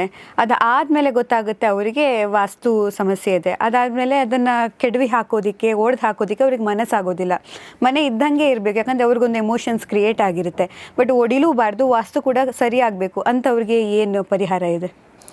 ನೋಡಿ, ಆ್ಯಸ್ ಪರ್ ವಾಸ್ತು ಪ್ರಕಾರ ಹಿಂಗೆ ಇರಬೇಕು ಅನ್ನೋದು ಶಾಸ್ತ್ರ ಹೇಳುತ್ತೆ. ನಾ ಆಗಲೇ ಹೇಳ್ದಂಗೆ ಈಗ ಈಸ್ಟ್ ನಾರ್ತ್ ಓಪನಿಂಗ್ ಇರಬೇಕು, ಆಗ್ನೇಯದಲ್ಲಿ ಅಡುಗೆ ಮನೆ ಇರಬೇಕು, ಸೌತ್ ವೆಸ್ಟ್ ಬೆಡ್ರೂಮ್ ಇರಬೇಕು ಅಂತ. ಈಗ ಇರಲ್ಲ. ಸೊ ಅಪಾರ್ಟ್ಮೆಂಟು ಅಥವಾ ಆಲ್ರೆಡಿ ಕಟ್ಬಿಟ್ಟಿದ್ದಾರೆ. ಸೊ ಅದಕ್ಕೆ ಪಿರಮಿಡ್ಸಲ್ಲಿ ಸೊಲ್ಯೂಷನ್ಸ್ ಇದೆ. ಸೊ ಪಿರಮಿಡ್ಸಲ್ಲಿ ಎಲ್ಲ ಥರದ ವಾಸ್ತು ದೋಷಗಳಿಗೂ ಸೊಲ್ಯೂಷನ್ಸ್ ಇದೆ. ಮೋರ್ ದೆನ್ 300+ ಪಿರಮಿಡ್ಸ್ ಇದೆ. ಈ ಒಂದು ಪಿರಮಿಡ್ಸು ಒಂದು 50 ವರ್ಷದಿಂದ ಈ ಒಂದು ಮಾರ್ಕೆಟಲ್ಲಿದೆ. ಜಿತಿನ್ ಪಿರಮಿಡ್ಸ್ ಅಂತ ನಾವು ಬಳಸ್ತಾ ಇದ್ದೀವಿ. ಸೊ ಫ್ರಮ್ 50 ಇಯರ್ಸಿಂದ more than 10 million people used and satisfied across the world. ಅಂದರೆ ಒಂದು 60 ಕಂಟ್ರಿಯಲ್ಲಿ ಯೂಸ್ ಮಾಡಿ ಈ ಒಂದು ಪ್ರಾಡಕ್ಟ್ಸಿಂದ ರಿಸಲ್ಟ್ಸ್ನ ಪಡ್ಕೊಂಡಿದ್ದಾರೆ. ಎಲ್ಲದಕ್ಕೂ ಸೊಲ್ಯೂಷನ್ಸ್ ಇದೆ, ನೋಡಿ ಮಾಡ್ಕೋಬೇಕಷ್ಟೆ. ಎಲ್ಲ ಥರದಕ್ಕೂ ಪಿರಮಿಡ್ಸಲ್ಲಿ ಸೊಲ್ಯೂಷನ್ಸ್ ಇದೆ. Not only for vastu, for personal problems also, health ಇಶ್ಯೂಸ್ಗಾಗ್ಬೋದು, ಆಫೀಸಸ್ಗಾಗ್ಬೋದು, ಫ್ಯಾಕ್ಟ್ರೀಸ್ಗಾಗ್ಬೋದು, ಎಲ್ಲ ಥರದಕ್ಕೂ ಇದರಲ್ಲಿ ಸೊಲ್ಯೂಷನ್ಸ್ ಇದೆ, ಮಾಡ್ಕೋಬೋದು. ಎನರ್ಜಿನ ನಾವು ಎನ್ಹೆನ್ಸ್ ಮಾಡ್ಕೋತಾ ಇದ್ದೀರಿ, ಎನರ್ಜಿನ ಕ್ರಿಯೇಟ್ ಮಾಡ್ತಾ ಇದ್ದೀರಿ. ಸೊ ಆ ರೀತಿಯಲ್ಲಿ ನಮಗೆ ಸೊಲ್ಯೂಷನ್ಸ್ ಬರುತ್ತೆ, ಇದರಲ್ಲಿ ಮಾಡ್ಕೋಬೋದು. ಈಗ ಯಾವುದಾದ್ರೂ ಒಂದು 2 ಪಿರಮಿಡ್, ಯಾವುದೋ 2 ಸಮಸ್ಯೆಗಳನ್ನು ಸರಿ ಮಾಡಿರುವಂಥ ಯಾವುದಾದ್ರು ಎಕ್ಸಾಂಪಲ್ ಹೇಳೋದಾದರೆ? ನೋಡಿ, ಬೇಸಿಕಾಗಿ ಜನರಲಾಗಿ ನಾನು ನಿಮಗೆ ಹೇಳಿದೆ, ಈಗ ಮಿಸ್ಸಿಂಗ್ ನಂಬರ್ಸ್ ಅಂತ ಇರುತ್ತೆ. ಕೆಲವೊಬ್ಬರು ನೋಡಿ, ಎಲ್ಲರಿಗೂ 1 to 9 ಅಂತ ಪ್ರತಿಯೊಬ್ಬರಿಗೂ 1 ರಿಂದ 9 ನಂಬರ್ ತೊಗೊಂಡಾಗ ಯಾರಿಗೂ ಕಂಪ್ಲೀಟ್ ನಂಬರ್ ಇರೋಲ್ಲ. ಸೊ ಯಾರಿಗೋ ನಂಬರ್ಸ್ ಕೆಲವು ಮಿಸ್ಸಿಂಗ್ ಇದ್ದೇ ಇರುತ್ತೆ. ಈಗ ಜನರಲಾಗಿ 4 ಮಿಸ್ಸಿಂಗ್ ಇರುತ್ತೆ ಅಂದ್ಕೊಳ್ಳಿ. ಸೊ 4ನ ನಾವು ವೆಲ್ತ್ ಅಂತ ಹೇಳ್ತೀರಿ. ಸೊ ವೆಲ್ತ್ ಅಂತಂದರೆ ಫೈನಾನ್ಸು, ಅವ್ರು ಎಷ್ಟೇ ಸಂಪಾದನೆ ಮಾಡಿದ್ರು ನಿಲ್ತಾ ಇರಲ್ಲ, ಅನ್ವಾಂಟೆಡ್ ಎಕ್ಸ್ಪೆನ್ಸಸ್ ಆಗ್ತಾ ಇರುತ್ತೆ. ಸೊ ಅದನ್ನು ನಾವು ಏನು ಮಾಡ್ತೀರಿ ಅಂತಂದರೆ, ಒಂದು ಪೈರಾ ಕಾರ್ಡ್ ಅಂತ ಹೇಳ್ತೀರಿ, ಫಾರ್ಚೂನ್ ಕಾರ್ಡ್ ಅಂತ ಬರುತ್ತೆ. ಅದರಲ್ಲಿ ನಂಬರ್ನ ಆ್ಯಕ್ಟಿವೇಟ್ ಮಾಡಿಕೊಡ್ತೀರಿ. ಅಂದರೆ ಆ ನಂಬರ್ಗೆ ಫಾರ್ಮಾ ಸಿಂಬಲ್ ಅಂತ ಬರುತ್ತೆ, ಅದನ್ನು ಹಾಕಿ ನಾವು ಅವ್ರಿಗೆ ಕೊಟ್ಟಾಗ, ಸೊ ಈಗ ಅವರು ಒಂದು ದೇವಸ್ಥಾನಕ್ಕೆ ಹೋಗಿ ಒಂದು ಗ್ರಹಕ್ಕೆ ಏನೊಂದು ಪೂಜೆ ಮಾಡ್ತಾರೆ, ಒಂದು ಅಭಿಷೇಕ ಮಾಡಿಸ್ತಾರೆ, ಒಂದು ಹೋಮ ಮಾಡಿಸ್ತಾರೆ. ಸೊ ಈ ಒಂದು ಫಲಗಳು ಈ ಒಂದು ಪಿರಮಿಡಲ್ಲಿ ಸಿಗೋವಂಥದ್ದು ಚಾನ್ಸಸ್ ಇದೆ. ಸೊ ಇದನ್ನು ನಾವು ಯೂಸ್ ಮಾಡಿದಷ್ಟು ಏನಾಗುತ್ತೆ ಅಂದರೆ, ಆ ಒಂದು ಗ್ರಹನ ನಾವು ಆ್ಯಕ್ಟಿವೇಟ್ ಮಾಡ್ತಾಯಿದ್ದೀರಿ, ಎನರ್ಜೈಸ್ ಮಾಡ್ತಾಯಿದ್ದೀರಿ. ಸೊ ನೀವು ಯಾವೊಂದು ಮಂತ್ರ ನೀವು ಹೇಳ್ತಾ ಇರ್ತೀರ, ಯಾವೊಂದು ಪರಿಹಾರ ನೀವು ಮಾಡ್ತಾ ಇರ್ತೀರ, ಸೊ ಆ ಒಂದು ಎನರ್ಜಿ ಇಲ್ಲೇ ಕ್ರಿಯೇಟ್ ಆಗ್ತಾ ಇರುತ್ತೆ. ಅಂದರೆ ನಿಮಗೀಗ ಒಂದು 6 ಸಬ್ಜೆಕ್ಟ್ ಇದೆ, 6 ಸಬ್ಜೆಕ್ಟಲ್ಲಿ ನೀವು 4 ಸೂಪರು, ಅಂದರೆ ಒಂದು 60-70% ತೊಗೊಂಡಿದ್ದೀರ. ಇನ್ನೊಂದು 2 ಸಬ್ಜೆಕ್ಟಲ್ಲಿ ನೀವು 30-35 ಮಾರ್ಕ್ಸಲ್ಲಿ ಇದೆ. ಸೊ ಅದು ಈಗ ಮಿಸ್ಸಿಂಗ್ ಇರ್ತಕ್ಕಂಥದ್ದು. ಅದನ್ನು ನಾವು ಇಲ್ಲಿ ಎನರ್ಜೈಸ್ ಮಾಡಿದಾಗ ಏನಾಗುತ್ತೆ ಅಂದರೆ, ಅದು ಇಟ್ ವಿಲ್ ಕಮ್ ಟು 50-60%. ಓಕೆನಾ? ಆ ಥರ ಇದನ್ನು ನಾವು ಅಪ್ಗ್ರೇಡ್ ಮಾಡ್ಬೋದು. ಆ ಗ್ರಹ ವೀಕ್ ಇದೆ ಅಂತಂದರೆ ಅದಕ್ಕೆ ನಾವು ಎನರ್ಜೈಸ್ ಮಾಡ್ಬೋದು, ಅದನ್ನು ಆ್ಯಕ್ಟಿವೇಟ್ ಮಾಡೋದಕ್ಕೆ ಇದರಲ್ಲಿ ಆಪ್ಷನ್ಸ್ ಇದೆ. ಆ ರೀತಿಯಲ್ಲಿ ಒಂದು ಫಾರ್ಚೂನ್ ಕಾರ್ಡ್ ಅಂತ ನೀವು ಬಳಸ್ಬೋದು. ಜನರಲಾಗಿ ಪರ್ಸ್ನಲ್ ಪ್ರೊಟೆಕ್ಷನ್ ಪಿರಮಿಡ್ ಅಂತ ಅದು. ಸೊ ಪರ್ಸ್ನಲಾಗಿ ಪ್ರತಿಯೊಬ್ಬರು ಇಟ್ಕೋಬೋದು, ಮತ್ತು ಅದನ್ನು ಲೈಫ್ ಟೈಮ್ ಯೂಸ್ ಮಾಡೋವಂಥದ್ದು. ಇದು ಯಾವುದು ಕೂಡ ಟೆಂಪರವರಿಗೆ ಅಂತ ಕೊಡೋವಂಥದ್ದಲ್ಲ, it will be for life time. ಆ ಥರ ಒಂದು ಫಾರ್ಚೂನ್ ಕಾರ್ಡ್ ಅಂತ ಬರುತ್ತೆ. ಮತ್ತು ಇನ್ನೊಂದು ಏನಂತಂದರೆ, ಜನರಲಾಗಿ ಈಗ ಒಂದು ಪಿರಮಿಡ್ಸ್ ಏನು ಬರುತ್ತೆ, ಈ ಪಿರಮಿಡ್ಸ್ನ ನಾವು ಬ್ರಹ್ಮಸ್ಥಾನಕ್ಕೆ ಪ್ರಿಫರ್ ಮಾಡ್ತೀವಿ. ಬ್ರಹ್ಮಸ್ಥಾನ ಅನ್ನೋದು ಸೋಲ್ ಆಫ್ ದಿ ಪ್ರಾಪರ್ಟಿ ಅಂತ. ಸೊ ನಾವು ಆ ಒಂದು ಸೋಲ್ನ ಆ್ಯಕ್ಟಿವೇಟ್ ಮಾಡಿದಾಗ, ಈಗ ಜನರಲಾಗಿ ಈಗ ಟಯರ್ಡ್ ಆಗಿದ್ದೀರಿ ಅಂದ್ಕೊಳ್ಳಿ, ಒಂದು ಗ್ಲಾಸ್ ನೀರು ಕುಡಿದ್ರೆ ನಮಗೊಂದೇನು ಎನರ್ಜಿ ಸಿಗುತ್ತೆ, ಹಂಗೆ ಅದು ಆ ಒಂದು ಮನೆಗೆ ಒಂದು ಎನರ್ಜಿ ಫೀಲ್ ಕೊಡುತ್ತೆ. ಆ ಥರ ನಿಮಗೆ ಬೇಸಿಕ್ಕಾಗಿ ಜನರಲಾಗಿ ಪಿರಮಿಡ್ಸ್ ಎಲ್ಲ ಇಟ್ಟರು ಅಲ್ಲಿ ಆ ಒಂದು ಇರ್ತಕ್ಕಂಥ ಎನರ್ಜಿನ ಎನ್ಹಾನ್ಸ್ ಮಾಡಿಕೊಡುತ್ತದ್ದು, ಪಾಸಿಟಿವಿಟಿ ಕ್ರಿಯೇಟ್ ಮಾಡಿಕೊಡುತ್ತೆ. ಹಾಗೆ ಅವ್ರಿಗೆ ಆ ಫೀಲ್ ಗೊತ್ತಾಗುತ್ತೆ. ಆ ಥರ ಸುಮಾರಿದೆ ಪಿರಮಿಡ್ಸು. ನಮ್ಮದು ನೆಕ್ಸ್ಟ್ ವೀಡಿಯೋಸಲ್ಲಿ ಇನ್ನೂ ನಾನು ಹೆಚ್ಚು ಮಾಹಿತಿ ಕೊಡ್ತೀನಿ. ಜಸ್ಟ್ ನೀವು ಕೇಳೋದಕ್ಕೋಸ್ಕರ ಜಸ್ಟ್ ಅವಾಯ್ಡ್ ಮಾಡಿಕೊಂಡ್ರೆ ಮನೆಗೊಂದು ಪಿರಮಿಡ್ ಹಾಕ್ಕೊಳ್ಳಿ. Yes sir. ಕೊನೆಯದಾಗಿ ವಾಸ್ತು ಬಗ್ಗೆ ಜನರಿಗೆ ಏನು ಹೇಳ್ತೀರಾ ನೀವು?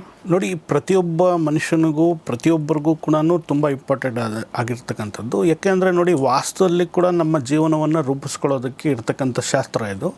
ಸೊ ಇದನ್ನು ನಾವು ನೋಡಿ ಅದ್ರ ಪ್ರಕಾರ ನಾವು ಮಾಡ್ಕೊಂಡಾಗ ಏನಾಗುತ್ತೆ ಅಂದರೆ, ನಮ್ಮ ಒಂದು ಗೋಲ್ ರೀಚ್ ಮಾಡೋದಕ್ಕೆ, ನಮ್ಮೊಂದು ರಿಕ್ವೈರ್ಮೆಂಟ್ಸ್ನ ಫುಲ್ಫಿಲ್ ಮಾಡ್ಕೊಳ್ಳೋದಕ್ಕೆ ಇದರಲ್ಲಿ ನಮಗೆ ಆಪ್ಷನ್ ಇದೆ. ಸೊ ಅದನ್ನು ತಿಳ್ಕೊಂಡು ನಾವು ಅದನ್ನು ಸರಿಯಾಗಿ ಆಯ್ಕೆ ಮಾಡಿಕೊಂಡು ನಾವು ಹೋದಾಗ ನಮಗೆ ಯಾವುದೇ ಸಿಗಬೇಕು ಅಂತಿರುತ್ತೆ ಅದೆಲ್ಲ ಸಿಗೋದಕ್ಕೆ ಅದು ದಾರಿ ಮಾಡಿಕೊಡುತ್ತೆ. ಹಾಗಾಗಿ ವಾಸ್ತು ಅನ್ನೋದು ಪ್ರತಿಯೊಬ್ಬರ ಜೀವನದಲ್ಲೂ ತುಂಬ ಮುಖ್ಯವಾದಂಥದ್ದು. ಗಮನಿಸಿ ತಿಳ್ಕೊಳ್ಳಿ, ವಿಚಾರಿಸ್ಕೊಂಡು ನೀವೊಂದು ಒಳ್ಳೆ ಮನೆಗೆ ಹೋಗಿ ಸೊ ಎಲ್ರಿಗೂ ಒಳ್ಳೆಯದಾಗಲಿ ಅಂತ ನಾನು ಹೇಳೋಕ್ಕೆ ಇಷ್ಟಪಡ್ತೀನಿ. ಖಂಡಿತವಾಗ್ಲೂ ಒಳ್ಳೆ ಮನೆ ತುಂಬ ಜನರ ಕನಸಾಗಿರುತ್ತೆ. ಆ ಒಳ್ಳೆ ಮನೆ ಇನ್ನಷ್ಟು ಒಳ್ಳೆಯದಾಗಿ ಇರಬೇಕು ಅಂತ ಹೇಳಿದ್ರೆ ಅದಕ್ಕೆ ವಾಸ್ತು ಕೂಡ ಬಹಳ ಮುಖ್ಯ ಆಗುತ್ತೆ ಅನ್ನೋ ವಿಚಾರಗಳನ್ನು ನಾವಿವತ್ತು ಮಾತಾಡಿದ್ವಿ. ಖಂಡಿತವಾಗ್ಲೂ ತುಂಬ ಖುಷಿಯಾಯಿತು ಸರ್ ಈ ಸಂದರ್ಶನ. Thank you so much. ಎಲ್ರಿಗೂ ಒಳ್ಳೆಯದಾಗಲಿ, ಶುಭವಾಗಲಿ. ನಮಸ್ಕಾರ. ತಮಗೂ ಕೂಡ ವಿಡಿಯೋ ಇಷ್ಟ ಆದರೆ ಲೈಕ್ ಮಾಡಿ, ಶೇರ್ ಮಾಡಿ, ಕಮೆಂಟ್ ಮಾಡಿ. Thank you.